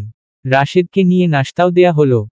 তারপর সম্মানের সাথে সামনে বসে আজমল বাদশা বললেন, ওস্তাদ আপনি এসেছেন, বড় ভালো হইছে। আমি অধীর আগ্রহে অপেক্ষায় আছিলাম। এই দুইজন দেখতাছেন ওদের পুত্রের জীবন বিপন্ন। তার পেছনে অশুভ শক্তি লেগেছে, মাইরা ফেলতে চায়। আমি ওকে মন্ত্রবন্দী করে দীর্ঘ 1 মাস হলো রাখছি। ওকে পুরাপুরি মুক্তির জন্য আপনার সাহায্য প্রয়োজন। গুরু হাত তুলে থামালেন। তারপর চোখ বুজে দীর্ঘ সময় বসে রইলেন। রুবাইয়া বেগম আর ইছমত সাহেব তাকিয়ে আছেন। লোকটি দেখতে বিশাল দেহী, সুন্দর চেহারা, সাদা লম্বা দাড়ি, পরনে ধুতি আর পাঞ্জাবি, মাথায় লাল কাপড় বাঁধা, আঙুলে নানান রকমের আংটি। নির্বতায় দীর্ঘ সময় কেটে গেল। একটা সময় অস্ফুটে তিনি বললেন, ছেলেটি আমাকে কিছু বলতে চায়, ওকে নিয়ে আসো। আজমল বাদশা খাদেমকে ইশারা করলেন। সে গিয়ে পাশের রুম থেকে রাশেদকে নিয়ে আসলো। ওর কামানো মাথায় ছোট ছোট চুল গজিয়েছে, অনেকটা শুকিয়ে গেছে রাশেদ। গায়ের রঙও ফ্যাকাশে লাগছে। বসলো এসে গুরুর সামনে। তিনি চোখ বুজে ছিলেন। চোখ খুলে ওর দিকে তাকিয়ে বললেন, সবকিছু খুইলা বলো, তোমার সাথে কি কি ঘটেছে। সে মা বাবার দিকে একবার তাকালো। প্রথমবার তাদের সামনে কিছু বলতে চায়নি, কারণ মায়াকে ওরা অশুভ মনে করবে। কিন্তু এবার আর এসব নিয়ে ভাবল না। সে শুকনো ঢোক গিলে বলল, আমাকে যে রাতে গলা টিপে ধরেছিল, এর 2 দিন আগে মায়া আমার সঙ্গে অনেকদিন পর পার্কে দেখা করে। মির্জাপুর কলেজের পাশে যে পার্ক, সেখানে। মায়ার সঙ্গে আমার অনেক দিনের সম্পর্ক। তার বিয়ে ঠিক হয়ে যায় এমপির ভাগ্নের সাথে। তাই ফ্যামিলিকে আমার কথা বলে দেয়। তাতে ঝামেলা হয়, এজন্য দেখা হতো না। তো সেবার দেখা হলে শুরু থেকে ভালো আচরণ করছিল। আমাকে জানালো এমপির ভাগ্না গলায় ফাঁস দিয়ে মরেছে। ভোরে নাকি হঠাৎ সবাই দেখে ফ্যানে ঝুলে আছে। তাই সে জানায় যেহেতু এখন আর বিয়ে নিয়ে ঝামেলা নাই, আপাতত আমি যেন নিজেকে গুছিয়ে নিয়ে বিয়ের জন্য প্রস্তুত হই। এটা বলে চলে যেতে চাইছিল। আমি বললাম, লেকের পাশে গিয়ে আরেকটু হাঁটাহাঁটি করি, যেহেতু অনেকদিন পর দেখা। তখন সে রাজি হয়। আমরা লেকের দিকে যাই। আমি তখন সেলফি ক্যামেরা বের করে একটা ছবি তুলতে চাইলে সে রাজি হয়। আমি ছবি তুলতে যাব, সে তাকিয়ে আছে। হুট করে ক্যামেরা থেকে চোখ সরিয়ে পিছু ফিরে তাকায়। জিজ্ঞেস করে, রামুখের কাউকে দেখেছি কি না। আমি না করি, ছবিটা বের করে দেখায় যে কেউ নেই। তখন সে চলে যেতে চায়। হঠাৎ চলে যাচ্ছে দেখে আমি গিয়ে হাত ধরলে চরমে রে বসে। আমি তখনও কিছু বুঝতে পারছিলাম না কি হচ্ছে। বাসায় ফিরে দেখি সবকিছুতে আমি ব্লক। ফলে আমি ওদের বাড়ির সামনে গিয়েও মার খাই। কিন্তু ও বের হয়নি বা যোগাযোগ করিনি। যেদিন রাতে আমাকে গলা টিপে কেউ ধরেছিল, সেদিন আমি পোড়া মুখটি দেখেছিলাম। একপাশের চোখ সহ পোড়া। ভয়ঙ্কর লাগে দেখতে। আমি তখন থেকে অনেক ভেবে দেখেছি এই ঘটনা মায়ার সঙ্গে কোনোভাবে জড়িত। মায়া সেদিন হয়তো এই মানুষটির কথাই বলেছিল। তারপর থেমে সে পুনরায় বলল, ফরিদের মৃত্যু এভাবে হতে পারে, কারণ আমাকে সেরকম গলা টিপে মেরে ফ্যানের দিকে ঝুলিয়ে দিত হয়তো। তার সকল কথা শুনে গুরু চুপ করে রইলেন। দীর্ঘ সময় নীরবতায় চলে গেল। তারপর তিনি চোখ বুজে রেখেই বললেন, ওই মেয়ে তোমাকে বাঁচাইতে চাইছিল। তুমি অভাগা প্রেমিকার এই সুপ্ত প্রচেষ্টা ধরতে পারোনি। সে ক্যামেরায় বিকৃত চেহারা দেইখা আন্দাজ করেছিল তোমার সঙ্গে সে সম্পর্ক রাখলে তোমার বিপদ হইবে। ইছমত সাহেব তখন বললেন, কিন্তু কেন গুরু? ওই মেয়ের সাথে কি সম্পর্ক এসবের? গুরু চুপ করে থেকে খানিকক্ষণ পর বললেন, কোনো অশুভ শক্তি ওই মেয়ের আশেক। সে এজন্য ফরিদকেও শেষ করেছে, আপনার পুত্রকেও করত। রুবাইয়া বেগম বললেন, ওই অপা মেয়ে আমাদের লাগবো না, আমার ছেলেরে আপনি আগে বাঁচান। তবুও আপনার ছেলেকে মেরে ফেলবে, কারণ সে একবার বুঝে ফেলেছে ওদের সম্পর্ক আছে। ইছমত সাহেব কাতর গলায় বললেন, আমার ছেলেটারে বাঁচান আপনি। তাছাড়া চেয়ারম্যানের পরিবার আগুনে পুড়ে মরছে, ওই মেয়েরও খুঁজ নাই। কেউ কেউ বলে সেই নাকি আগুন লাগিয়ে পালাইছে। রাশেদকে অস্থির দেখা গেল। সে বাবার দিকে তাকিয়ে বলল, কোথায় সে? কিভাবে এসব হলো? গুরু হাত তুলে সবাইকে থামিয়ে দিয়ে বললেন, আমাদের ওই মেয়ের সন্ধানে যাইতে হইব বাদশা, আমি বিরাট কিছুর গন্ধ পাইতেছি। আজমল বাদশা খাদেমকে ইশারা করলেন। খাদেম তাদের যাওয়ার ব্যবস্থা করে আসে। রুবাইয়া বেগম আর ইছমত সাহেবকে আশ্বস্ত করে বাড়িতে পাঠিয়ে দেয়া হলো। একটা গাড়িতে করে রাশেদকে নিয়ে তারা রওনা দিলেন নিয়ামতপুর। টং দোকানের কাছে এসে সামনের দিকে তাকিয়ে রাশেদ বিস্মিত হয়ে যায়। পোড়া দেয়ালগুলো দাঁড়িয়ে আছে। দেখতে দেখতে গাড়ি এসে চেয়ারম্যানের গেইটের সামনে থামে। তারা নেমে ভেতরে প্রবেশ করে। কিছুই অবশিষ্ট নেই। দেয়ালগুলো কালো ধোঁয়ার দাগ লেগে আছে, ছাদের কিছু অংশ ভেঙে পড়েছে। জানালার কাঁচ গলে গেছে, লোহার গ্রিল বাঁকা হয়ে আছে। নিচতলার ঘরগুলো পুরোপুরি ছাই হয়ে গেছে। কাঠের দরজা, জানালা, আসবাব সবই পুড়ে একরকম গলে গিয়ে মেঝেতে মিশে গেছে। রান্নাঘরের পাশে সিলিন্ডারের ধাতব খোলস এখনো ছিটকে পড়ে থাকতে দেখা যাচ্ছে। উপরের তলার সিঁড়ি ধ্বংসপ্রায় উঠা যায় না। কোথাও কোথাও ছাদের প্লাস্টার খসে পড়েছে, লোহার রড বের হয়ে আছে। রাশেদের দম বন্ধ হয়ে যাচ্ছে। তার মায়া এখনো বেঁচে আছে নাকি পুড়ে মরে গেছে? কোথায় আছে সে? রাশেদ গুরুকে উদ্দেশ্য করে বলল, আমরা টং দোকানের লোকটিকে জিজ্ঞেস করে সব জানতে পারব। বাড়ির লোকদের কি হয়েছে, মাই বা কোথায় আছে জানা দরকার। গুরু অনুমতি দিলেন। তারা সবাই টং দোকানে গেল। দোকানির নাম বাবুল। সে আজমল বাদশাকে চিনে বেশ সমীহ করে। তাদেরকে বেঞ্চ মুছে বসতে বলল সে। রাশেদ তখন বলল, ভাই আমাকে তো চিনেনি, আমরা আসলে জানতে আসছি এই বাড়ি আগুনে পুড়ল কিভাবে। সব কিছু জানতে চাই। উনি তো জানেনই, আমাদের মির্জাপুরের ওঝা সাহেব। আর উনি সবার গুরু। দোকানি শুকনো ঢোক গিলে বলল, জি বুঝতে পারছি, কিন্তু এই বাড়ির বিষয় বড়ই রহস্যময়। কেউ কয় মাইয়াকে তার বাপ প্রেগন্যান্ট কইরা ফেলছিল। সত্যি বলতে আমি নিজেও দেখছি এই মাইয়া প্রেগন্যান্ট।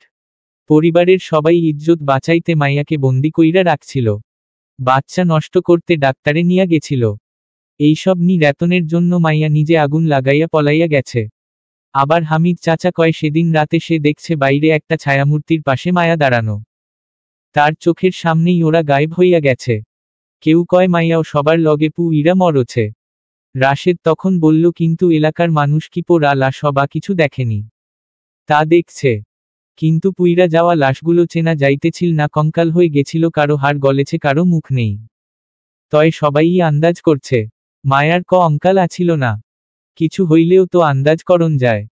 গুরু সবকিছু শুনে বললেন, যে বলছে ছায়ামূর্তি আর মায়াকে দেখছে, সেই ঠিক কইছে। তাকে ডাকা যাইব? বাবুল একটা ড্রিঙ্কসের বোতল আর গ্লাস রাশেদকে বাড়িয়ে দিয়ে বলল, আমি খবর পাঠাইতেছি। আপনারা খান, গরিবের দোকানে আইছেন। আজমল বাদশা আর রাশেদ না করতে গেলে গুরু হাত তুলে থামিয়ে দেন। তিনি খেতে সম্মত হয়েছেন। বাবুল রাস্তায় গিয়ে কল দিল হামিদ চাচাকে। তারপর ফিরে এসে বলল, আইতাছে আপনারা, তার দেখাই ঠিক কইছেন, শুইনা বড়ই খুশি হইছে। হামিদ চাচা আসতে খুব দেরি হলো না। তিনি এখন নিয়ামতপুর দক্ষিণ পাড়ায় থাকেন। মিনিট 20 পর এসে সালাম দিলেন। রাশেদ চিনতে পারল, তাকে মারার সময় হামিদ চাচাও ছিলেন। বাবুল তাকে দেখিয়ে আজমল বাদশাকে বলল, ইনি হামিদ চাচা। ওরা বসতে বলল হামিদ চাচাকে। গুরু তাকে সবকিছু খুলে বলতে বললেন। হামিদ চাচা সবকিছুই বললেন। কথার প্রসঙ্গে একটা তথ্য বের হয়ে এলো। তিনি বললেন, আজ থাইকা 8-10 বছর আগে সেইনজো ছিল উত্তর পাড়ার ইমাম সাহেবের বাড়ি। সবাই পুইরা মরছিল একটা পোলা ছাড়া। তখনই বাবুল বলে উঠল, ওই পোলারে আমি কয়েক মাস আগে এই দিকে দেখছিলাম। হামিদ চাচা তার দিকে তাকিয়ে অবাক হয়ে বললেন, আইছিল নাকি? হ, আমি দেখাই চিনতে পারছিলাম। হুডি পরনে আছিল, মুখে মাস্ক। আসলে পোড়া মুখ ডাইকা রাইখা চলে আর কি। বুঝতে পারছি বলে হামিদ চাচা চিন্তায় ডুবে গেলেন। তাকে আরো কিছু বিষয়ে গুরু জিজ্ঞেস করলেন। সে সবকিছু খুলে বলল। তারপর সবাই বিদায় নিয়ে আজমল বাদশার বাসায় চলে এলেন। ফিরতে দুপুর হয়ে গেল। খাওয়া দাওয়ার পরে রেস্ট নিলেন সবাই। 1টার দিকে আবার ইসমত সাহেব আর রুবাইয়া বেগমও এলেন। খাবার আনলেন রাশেদের জন্য। তাকে খাবার দেয়া হলো। তারপর আবার বসলেন সবাই। আসনে বসলেন গুরু। রাশেদকে আনা হলো। ইসমত সাহেব বললেন, আমার ছেলে কবে মুক্তি পাইব গুরু? তিনি চোখে বুজে মুচকি হাসলেন। হেসে বললেন, আপনার ছেলেরে আর কিছুই করবে না যদি সে ওই মেয়েরে পিছু ছাইরা দেয়। রুবাইয়া বেগম খুশি হয়ে বললেন, ছাইরা দিব গুরু। ওই মাইয়াকে দরকার নাই আমার পোলার। ইসমত সাহেব তখন বললেন, আরেকটা কথা, আপনের কথাই ঠিক। এমপির ভাগনার মৃত্যু স্বাভাবিক আছিল না। ময়না তদন্তে নাকি এইটা বুঝতে পারছিল। কিন্তু কে ঘরে ঢুইকা এমন করল সেইটা বের করতে পারেনি। গুরু শুধু মাথা নাড়লেন, তারপর খানিকক্ষণ চুপ থেকে হঠাৎ রাশেদকে একটা কাগজ আর কলম বাড়িয়ে দিয়ে বললেন, এখানে ওই মেয়েটির নাম, ঠিকানা, বাবা মায়ের নাম লেখো। রাশেদ কাগজ নিয়ে সবকিছু লিখল। তারপর গুরু উনার ব্যাগ থেকে একটা তেল বের করে তার 2 হাতের বুড়ো আঙুলের নখে মাখিয়ে বললেন, কাগজটা ডান হাতের মুঠোয় নাও, তারপর 2 হাত মুঠো কইরা বুড়ো আঙুল 2টা সামনের দিকে রেখে নখের দিকে তাকিয়ে থাকো। রাশেদ তাই করল। তিনি চোখ বুজে বিড়বিড় করে কিছু একটা পরে ফু দিলেন। ক্ষীণ সময় পর বললেন, নখে কি কিছু দেখতে পাচ্ছ? রাশেদ ঘোর লাগা গলায় বলল, হ্যাঁ, একটি নদীর মাঝখানে চর দেখতে পাচ্ছি। চরের মধ্যে একটা লাঠির সঙ্গে কলাগাছের ভেলা বাঁধা। মনে মনে চরে তোমার মায়াকে খুঁজতে থাকো। রাশেদ ক্ষীণ সময় পর বলল, একটা তাঁবু দেখতে পাচ্ছি। গুরু আবার বিড়বিড় করে কিছু পরে ফু দিয়ে বললেন, তাঁবুর ভেতর দেখবে না? দেখতে চাও না? হ্যাঁ চাই। এখন দেখে বলো কি দেখছ? রাশেদ ঘোর লাগা গলায় বলল, তাঁবুর ভেতরে মায়া শুয়ে আছে। প্রেগন্যান্ট মহিলাদের মতো লাগছে ওকে। পেট অনেক বড়। আর কেউ আছে কি না দেখবা না? হ্যাপো অরমুখের এক যুবক শুয়ে আছে পাশে। নদীটার এই চর কোন এলাকার কাছে পড়ছে দেখবা না? নদীর আশেপাশের এলাকা দেখো। রাশেদ বেশি কিছু সময় চুপ করে রইল। তারপর বলল, একটা স্কুলের নাম কাগজপুর দেখতে পাচ্ছি। এর পাশের কোনো এলাকার নাম দেখো। রাশেদ আরও কিছু সময় চুপ থেকে বলল, কাঁচপুর জামে মসজিদ দেখতে পাচ্ছি। গুরু এবার আজমল বাদশাকে ইশারা করলেন। তিনি রাশেদকে ধরলেন। একটা পানির বোতল থেকে মুঠোয় জল নিয়ে বিড়বিড় করে কিছু পরে রাশেদের ওপর ছুঁড়ে মারলেন। সঙ্গে সঙ্গে রাশেদ অজ্ঞান হয়ে আজমল বাদশার দিকে হেলে পড়ল। গুরু পুনরায় পানি ছিটে দিলেন তার মুখে। সে উঠে বসল। উঠেই অস্থির হয়ে বলল, আমি মায়াকে উদ্ধার করতে চাই। আমি ওকে চরে দেখেছি। কাগজপুর আর কাঁচপুরের কাছে। আমি খুঁজে বের করব। গুরু হাত তুলে তাকে থামিয়ে দিলেন। তারপর সবাইকে জিজ্ঞেস করলেন, এলাকাটা কি চিনেন কেউ? ইচমত সাহেব না করলেন। আজমল বাদশা বললেন, চিনি ওস্তাদ, আমি একবার ওই এলাকায় ঝাড়তে গিয়েছিলাম। উপরই লাগছিল এক মহিলার ওপর। রাশেদ অস্থির হয়ে বলল, কোথায় পড়ছে এই এলাকা? ওই তো আজমিরিগঞ্জ উপজেলায়। আজমিরিগঞ্জ গিয়ে কাগজপুরের বাসে উঠলেই নিয়া যাইব। গুরু দীর্ঘ সময় চুপচাপ থেকে বললেন, তাকে উদ্ধার করতে একজন যাইতে হইব চরে। তার গায়ে আমি তাবিজ দিয়া দিব, যতক্ষণ তাবিজ থাকবো কিছুই করতে পারবো না, এক্সট্রা আরেকটা তাবিজ দিব। ওইটা মায়ার গলায় পরাইয়া দিলেই ওর সম্মোহন কাইটা যাইব। কিন্তু এইটা পরানো কঠিন। যুবকটা নানানভাবে ধোকা দিব, ফাঁদে ফেলবো, তাবিজ খুলাইতেও চাইব। জীবনের ঝুঁকি আছে। রাশেদ কিছু না ভেবেই বলল, গুরু, আমি মায়ার জন্য সব করতে পারি। আমি যাব। তোমার দ্বারাই হইব তুমি আশেক। প্রতিবাদ করলেন ইচমত সাহেব। সাথে রুবাইয়া বেগমও। তারা ছেলেকে এভাবে বিপদের মুখে ফেলতে পারবেন না। মুখ মলিন হয়ে গেল গুরুর। তিনি খানিকক্ষণ চুপ থেকে বললেন, তাইলে রাশেদকে দিয়ে হইব না।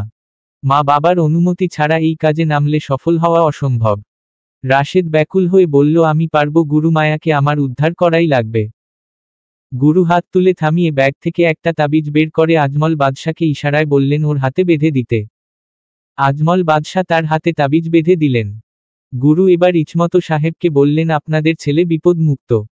এই তাবিজ থাকলে আর কিছু করতে পারবো না। কিন্তু যদি ওই মেয়েকে খুঁজে তাইলে আবার পিছু নিব, তখন কোনোভাবে তাবিজ খুলিয়ে মেরে ফেলব।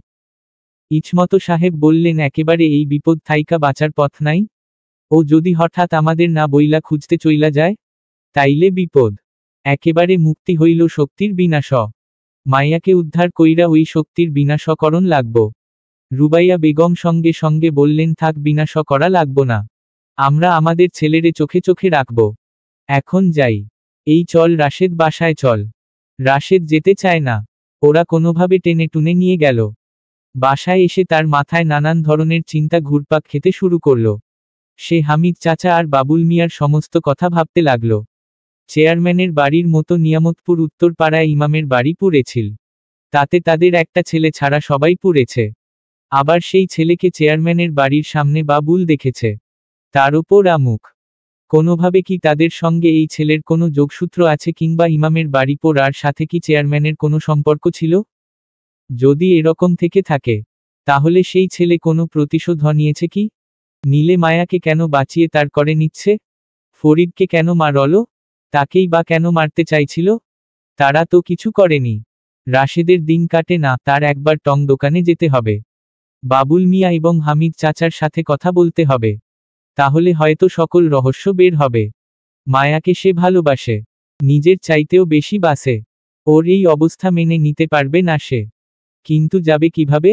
দিন রাত রুবাইয়া বেগম ছেলেকে বোঝাচ্ছেন, যেন ওই মেয়ের পিছু ছেড়ে দেয়। মাথা থেকে ওই মেয়ের চিন্তা ফেলে দেয়। বারবার এটা ওটা বানিয়ে খাওয়াচ্ছেন যাতে দ্রুত আবার মোটাতাজা হয়ে যায়। এগুলোর ভেতর দিয়ে দিন পেরিয়ে শুধু রাতটা গেল তার। ভোরে সবাইকে ঘুমে রেখেই রাশেদ বের হয়ে গেল। রিকশা একটা নিয়ে হাজির হলো বাবুল মিয়ার দোকানে। তখন সকাল 8টা মাত্র। সে বেঞ্চে গিয়ে বসে বলল, ভাই কেমন আছেন? আপনি আইছেন? কি খবর ভাই? কি হইল পরে? ভাই অনেক কিছুই হয়েছে। গুরু আমাকে নখের ভেতর দিয়ে দেখিয়েছেন মায়া কোথায় আছে। আপনি হামিদ চাচাকে কল দিন। আমি আপনাদের দুইজনকে সব খুলে বলি। কন কি নখের ভেতর দিয়ে দেখাইয়া ফেলছেন? উনি তাইলে অনেক পাওয়ারফুল কি কন? হ্যাঁ। আচ্ছা আমি তাইলে এখনই হামিদ চাচাকে কল দেই। দেন। বাবুল মিয়া কল দিলেন। গতদিনের মতোই হামিদ চাচা দ্রুত চলে এলেন। রাশেদ ইতস্তত করে বলল, এসব বিষয় তো সব জায়গায় আলোচনা করা যায় না। মানুষ শুনলে বিপদ হতে পারে। এখানে তো কাস্টমার আসবে। হামিদ চাচা সম্মতি দিয়ে বললেন, বাবুল দোকান বন্ধ কইরা ওই মাঠে চল। ওইখানে গিয়া সব শুনি। বাবুল মিয়া সম্মত হয়ে দ্রুত দোকান বন্ধ করে নেয়। তিনজন দোকানের পেছনের মাঠের দিকে এসে আরাম করে আসন পেতে বসে। হামিদ চাচা এবার বললেন, বলো তো এইবার কি হইল পরে? আসলে আমি 3 মাস আজমল ওঝার বাসায় মন্ত্রবন্দী ছিলাম। আমাকে রামুখের একজন মেরে ফেলতে চাইছিল। সে এমপির ছেলে ফরিদকেও মেরেছে। দুইজন অবাক হয়ে বলল, কি কন? হ্যাঁ গুরুই বলেছেন। হামিদ মাথা দুলিয়ে বলল, তাই তো এইটা নিয়ে পুলিশই হইছিল। ওইটা নাকি আত্মহত্যা ছিল না? হ্যাঁ সেভাবে আমাকেও মারতে চেয়েছিল। আমি ওই রাতে বেঁচে গিয়েছিলাম। পরে ওঝার কাছে গিয়ে থাকতে হয়েছে। এখন এই তাবিজ দেখেন। আর বিপদ নেই। কিন্তু মায়ার বিপদ আছে। হামিদ চাচা বললেন, মায়াটা কোথায় এখন? আমাকে গুরু নখের ভেতর দিয়ে দেখাইছেন। মায়া কাগজপুরের পাশে এক নদীর চরে আছে। কাঁচপুরের কাছে গ্রাম। কিন্তু ওকে উদ্ধার করতে গেলে জীবনের ঝুঁকি আছে। এখন শুনুন, আমি এসেছি আপনাদের থেকে কিছু তথ্য জানতে। কি সেটা? উত্তর পাড়ার ইমাম সাহেবের ঘর জ্বলছিল কিভাবে? হামিদ চাচা চুপ করে থেকে বললেন, এইটা কেন জানতে চান? কারণ আমি নখের মাধ্যমে মায়াকে এক পোড়ামুখের যুবকের পাশে দেখেছি। আর বাবুল ভাই ওই দিন বলেছিলেন ইমামের ছেলের মুখ পোড়া ছিল। হামিদ চাচা চুপ করে থাকেন। বাবুল মিয়া তখন তাড়া দিয়ে বলল, বলে দেন সব, এখন তো চেয়ারম্যানের বংশ শুদ্ধা নাই। এখন লুকাইয়া কি হইব? হামিদ চাচা বলতে শুরু করলেন। যা বললেন তার সারসংক্ষেপ হলো, তিনি তখন চেয়ারম্যানের বাড়ি কাজ করতেন না। তবে গ্রামের মানুষ হিসাবে সবই জানেন। ইমাম সাহেব নিয়মতপুর উত্তরপাড়া জামে মসজিদের খতিব ছিলেন। তিনি পশ্চিম পাড়া মসজিদের ওয়াজে আসেন। বাদ আছর ওয়াজ করছিলেন। প্রসঙ্গক্রমে ক্ষমতাসীন সরকারের সমালোচনা করে বসেন। চেয়ারম্যান সভাপতির চেয়ারে ছিল। সে সঙ্গে সঙ্গে ধমক দিয়ে উঠে, কেন তাদের প্রিয় দল নিয়ে কথা বলবে? ইমাম সাহেব ভাষা সংযত করতে বললে মাইককে নিয়ে উনার কলার ধরে অশ্রাব্য ভাষায় গালাগাল করে স্টেজ থেকে নামিয়ে দেয়। ইমাম সাহেব প্রচণ্ড আহত হন। অপমান অপদস্থ হয়ে বিদায় নেন। কিন্তু সময়ে সময়ে লোকজন ইমামের পক্ষে কথা বলতে শুরু করে। সোশ্যাল মিডিয়ায়ও লেখালেখি শুরু হয়। তখন চেয়ারম্যান বেকায়দা পড়বে বুঝতে পেরে উনার সঙ্গে যোগাযোগ করে বিষয়টা মন থেকে ছেড়ে দিতে বলে এবং এখন থেকে কেউ কিছু জিজ্ঞেস করলে যেন বলেন সমাধান হয়ে গেছে। কিন্তু 2 দিন পর ইমাম সাহেবের খুঁজে একটা বিখ্যাত নিউজ চ্যানেল আসে সাক্ষাৎকার নিতে। তিনি চেয়ারম্যানের কথার অমান্য হয়ে রাজি হন এবং প্রশ্ন অনুযায়ী সবকিছুর সত্যি সত্যি উত্তর দিয়ে দেন। পুরো দেশে এটা নিয়ে মোটামুটি একটা আলোচনা সমালোচনা হয়। স্থানীয় মাদ্রাসা মসজিদ থেকে বিক্ষোভ মিছিল হয়। কিন্তু ক্ষমতা বলে চেয়ারম্যান বেঁচে যায়। কেউ কিছু করতে পারে না। কিন্তু যা হয় সেটা পরের ইলেকশনে তার ভরাডুবি। সবকিছু শুনে রাশেদ তখন বলল, এরপর কি চেয়ারম্যান ক্ষুব্ধ হয়ে ইমাম সাহেবের বাড়ি উড়িয়ে দিয়েছিলেন? তা তো কইতে পারি না। আচ্ছা ইমাম সাহেবের বাড়ি কিভাবে উড়ল? তারপর কি হয়েছিল? এই তো একদিন রাতে হুট করে আগুন লেগে যায়। তাদের পুরো পরিবার পুড়ে মরে। শুধু একটা ছেলে বাইচা যায়, পোড়া মুখ নিয়ে বাঁচতে হয় আর কি। কিন্তু আগুন কে লাগিয়েছে কোনো প্রমাণ নেই কারো কাছে। লোকজন চেয়ারম্যানকে সন্দেহ করত। কিন্তু কারো তো কিছু করার নাই। সাবেক চেয়ারম্যান হইলেও প্রশাসন আছিল তার পকেটে। ওদের বাড়ি ইলেকশনের পরে উড়ছিল তাই না? হ। ওই ছেলে এখন কোথায় থাকে? তার কোন আত্মীয়ের বাড়ি চইলা গেছিল। রাশেদ খানিকক্ষণ ভেবে বলল, এই ছেলেই কিছু করল না তো? ওরা দুজনই বলল, এইটাই মনে হইতাছে। রাশেদ আরও কিছু সময় চুপ থেকে বলল, আচ্ছা একটা কাজ করতে পারবেন হামিদ চাচা? কি? এমপি নিশ্চয় তার ভাগনার হত্যার বিচার চায়। তাই এমপিকে যদি বলা হয় ওই চরে খুনি আছে, নিশ্চয় পুলিশ গিয়ে পাগলের মতো খুঁজবে, ওকে ধরবে। হামিদ চাচা সঙ্গে সঙ্গে বললেন, পারবো না, ওই পোলা হয়তো জাদুমন্ত্র জানে। ওই দিন আমার চোখের সামনে গায়েব হইয়া গেছিল। বাবুল মিয়া বলল, এইসব গুরু আর ওঝাই পারব, কিন্তু কেউ একজন জীবনের ঝুঁকি নিয়ে নাকি চড়ে যেতে হবে। আমি রাজি হয়েছিলাম। আমার আব্বা আম্মা রাজি হয় না বলে গুরু আমাকে পাঠাবেন না। আপনারা কেউ কি যাবেন? ওরা দুজনই শুকনো ঢোক গিলে না করল। সে বুঝতে পারল মায়ার একমাত্র আপনজন বলতে এখন শুধু সেই আছে। তাকে যেভাবে হোক মা বাবাকে রাজি করাতে হবে। সে এখানে এসে তার যা জানার জেনে গেছে। এদের থেকে থেকে বিদায় নিল রাশেদ। রাশেদ মোবাইল বাসায় রেখেই বের হয়েছিল। বাসায় ওকে না পেয়ে রুবাইয়া বেগম আর ইচমত সাহেব অস্থির হয়ে পড়েছিলেন। দুজন পাগলের মতো আজমল বাদশার বাসায় চলে গেছেন। রাশেদ বাসায় ফিরতেই তার বোন তাকে বকাবকি করে বিষয়টা বলল। সে ফোন দিল বাবার মোবাইলে। জানালো বাসায় ফিরেছে, কিন্তু তারা যেন ওখানেই থাকেন। সে আসছে কথাটি বলেই ওপাশ থেকে কিছু বলার আগে কেটে দিল কল। সে 12টার আগেই পৌঁছে গেল। গুরু তার দিকে তাকিয়ে অর্থবহ হাসি দিলেন, যেন তিনি জানতেন এরকমই ঘটবে। রুবাইয়া বেগম ছুটে এসে বললেন, তুই কোথায় গিয়েছিলি? কেন গিয়েছিলি? আম্মা, আমাকে তোমরা এভাবে দেখে রাখতে পারবে না। আমি যাবই।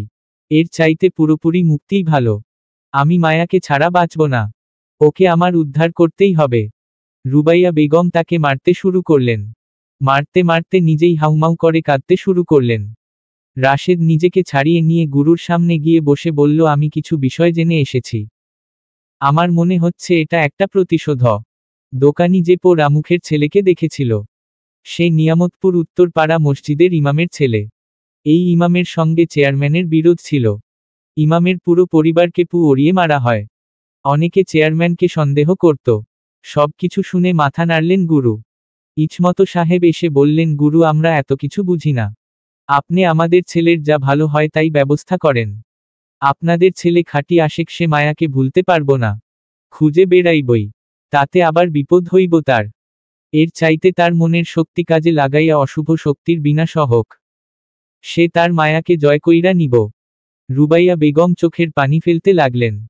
ইচমত সাহেব বললেন, ঠিক আছে, তাই করেন গুরু। তবে একটা শর্ত। কি? পুলিশ সাথে রাইখেন। যদি কোনো বিপদ হয় তাইলে হয়তো আমাদের ছেলেরে উদ্ধার করতে পারব। পুলিশ তো যাইব না গেলে তো ভালোই। মায়াকে উদ্ধারের পর ওই যুবককে পুলিশের হাতে তুলে দিলে ওর চিকিৎসা ব্যবস্থা করতে পারব। রাশেদ বলল, পুলিশের কাছে দিলে যদিও মন্ত্রবলে গায়েব হয়ে যায়? গুরু মুচকি হেসে বললেন, যান্ত্রিক অস্ত্র, মেশিন এবং লোকালয়ে এইগুলা কাজ করে কম। এর লাইগাই জঙ্গলে পাহাড়ে যাইতে হয়। এর লাইগাই সে চড়ে গেছে। মনে রাখবা, সবকিছুরই সীমাবদ্ধতা আছে।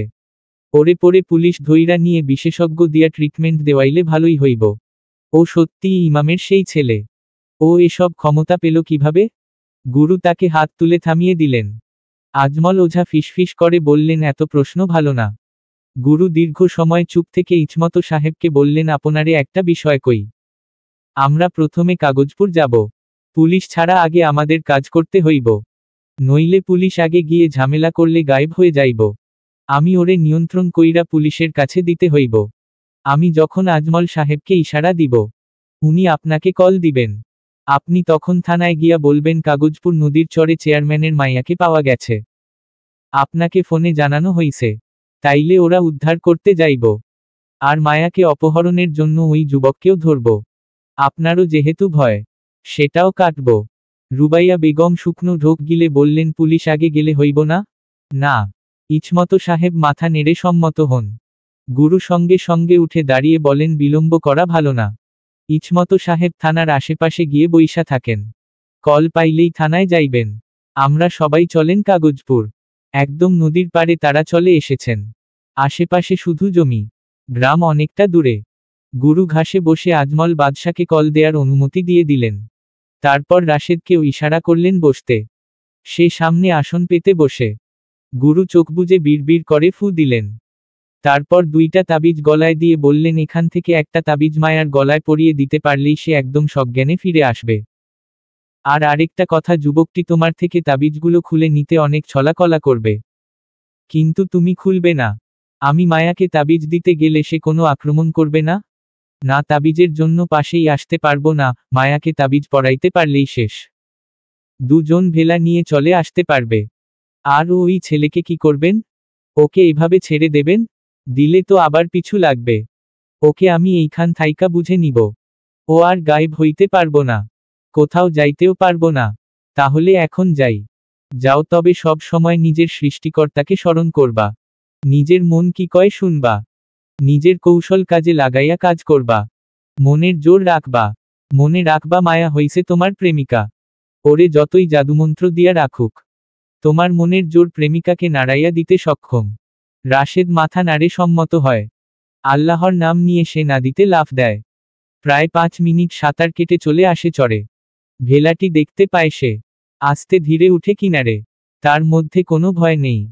আছে কেবল মায়াকে উদ্ধার করার চিন্তা। মায়াকে উদ্ধার করতে পারলেই সারা জীবনের জন্য নিজের করে পাওয়ার স্বপ্ন। সে নখে দেখতে পাওয়া সেসব চেনা পথ ধরে এগোতে থাকে। কিছুটা দূর যেতেই তাঁবু দৃশ্যমান হয়।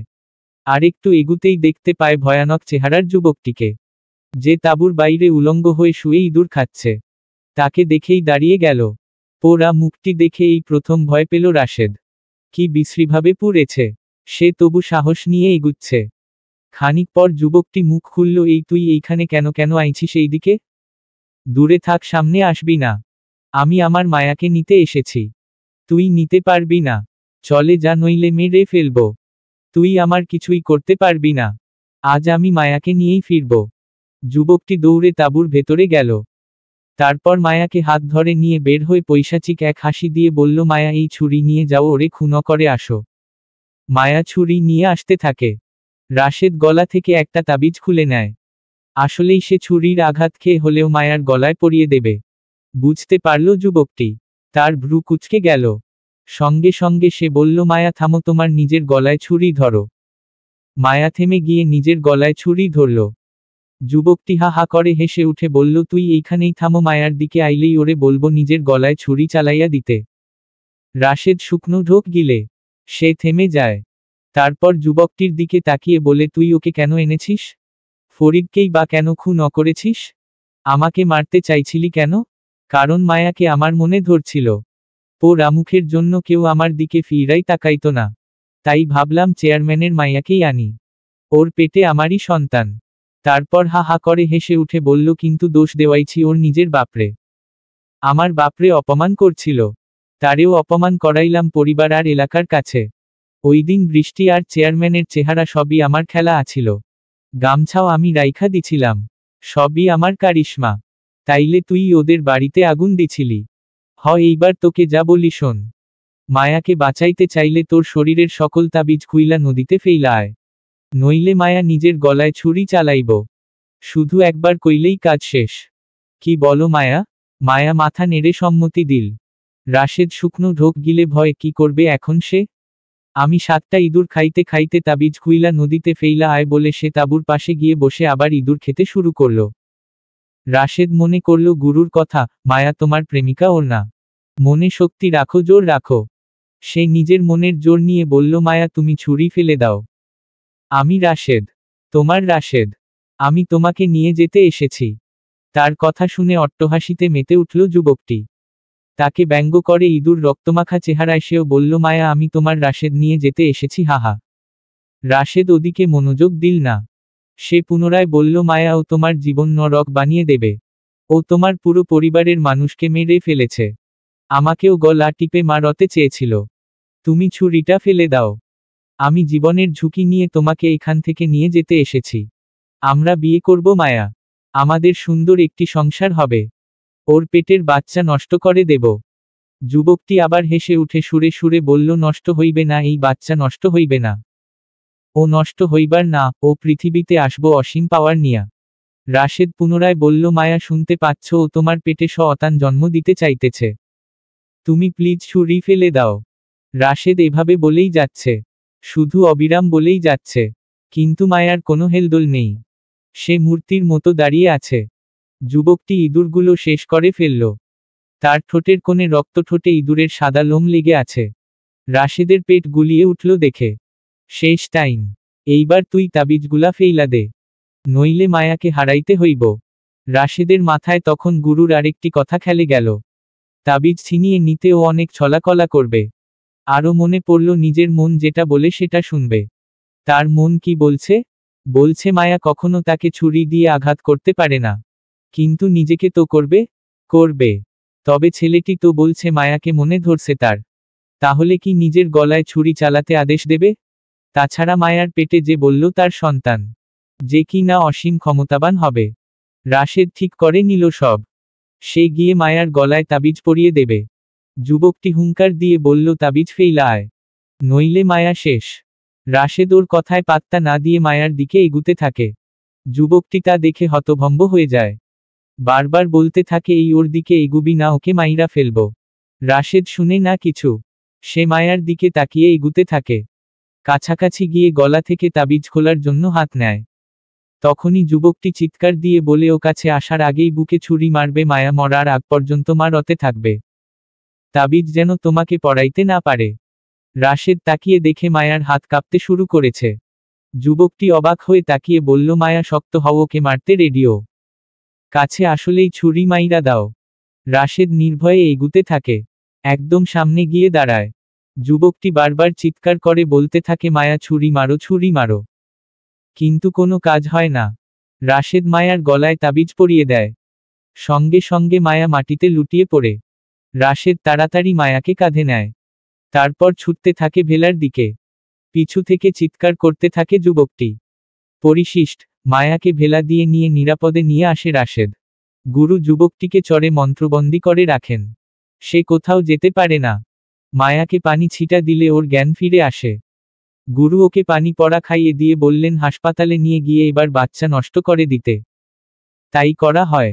এদিকে পুলিশ এসে যুবকটিকে ধরে নিয়ে যায়। সে ইমাম সাহেবের ছেলে, নাম মনির। থানায় সে সবকিছু স্বীকার করে নেয়। জানায় সে ফুপুর বাড়িতে থাকত। খুব ডিপ্রেশনে ভুগছিল। কেউ কথা বলতো না। বাচ্চারা তাকে দেখলে ভয় পেত। একদিন সে লোকমুখে শুনতে পায় এলাকার গোরস্থানে এক পাগল থাকে। সে জাদু মন্ত্র জানে। একবার বাজার থেকে আসার পথে গোরস্থানে চলে যায়। তারপর তার সব দুঃখ কষ্ট খুলে বললে পাগল শক্তি অর্জনের সাধনা শেখায়। এভাবেই অর্জন করে অশুভ শক্তি। তারপর প্রতিশোধ নিতে মরিয়ে উঠে। কিন্তু মায়াকে দেখে তার ভালো লাগে। তাই সবাইকে পু ওড়িয়ে মারলে ওকে না মেরে নিজের করে পেতে চায়। মায়ার বাচ্চা এবার ধরে পড়ে। সেটা নষ্ট করে দেয়া হয়। সে সুস্থ হয়ে গেলে রাশেদের পরিবার গ্রহণ করে নেয়। সমাপ্ত।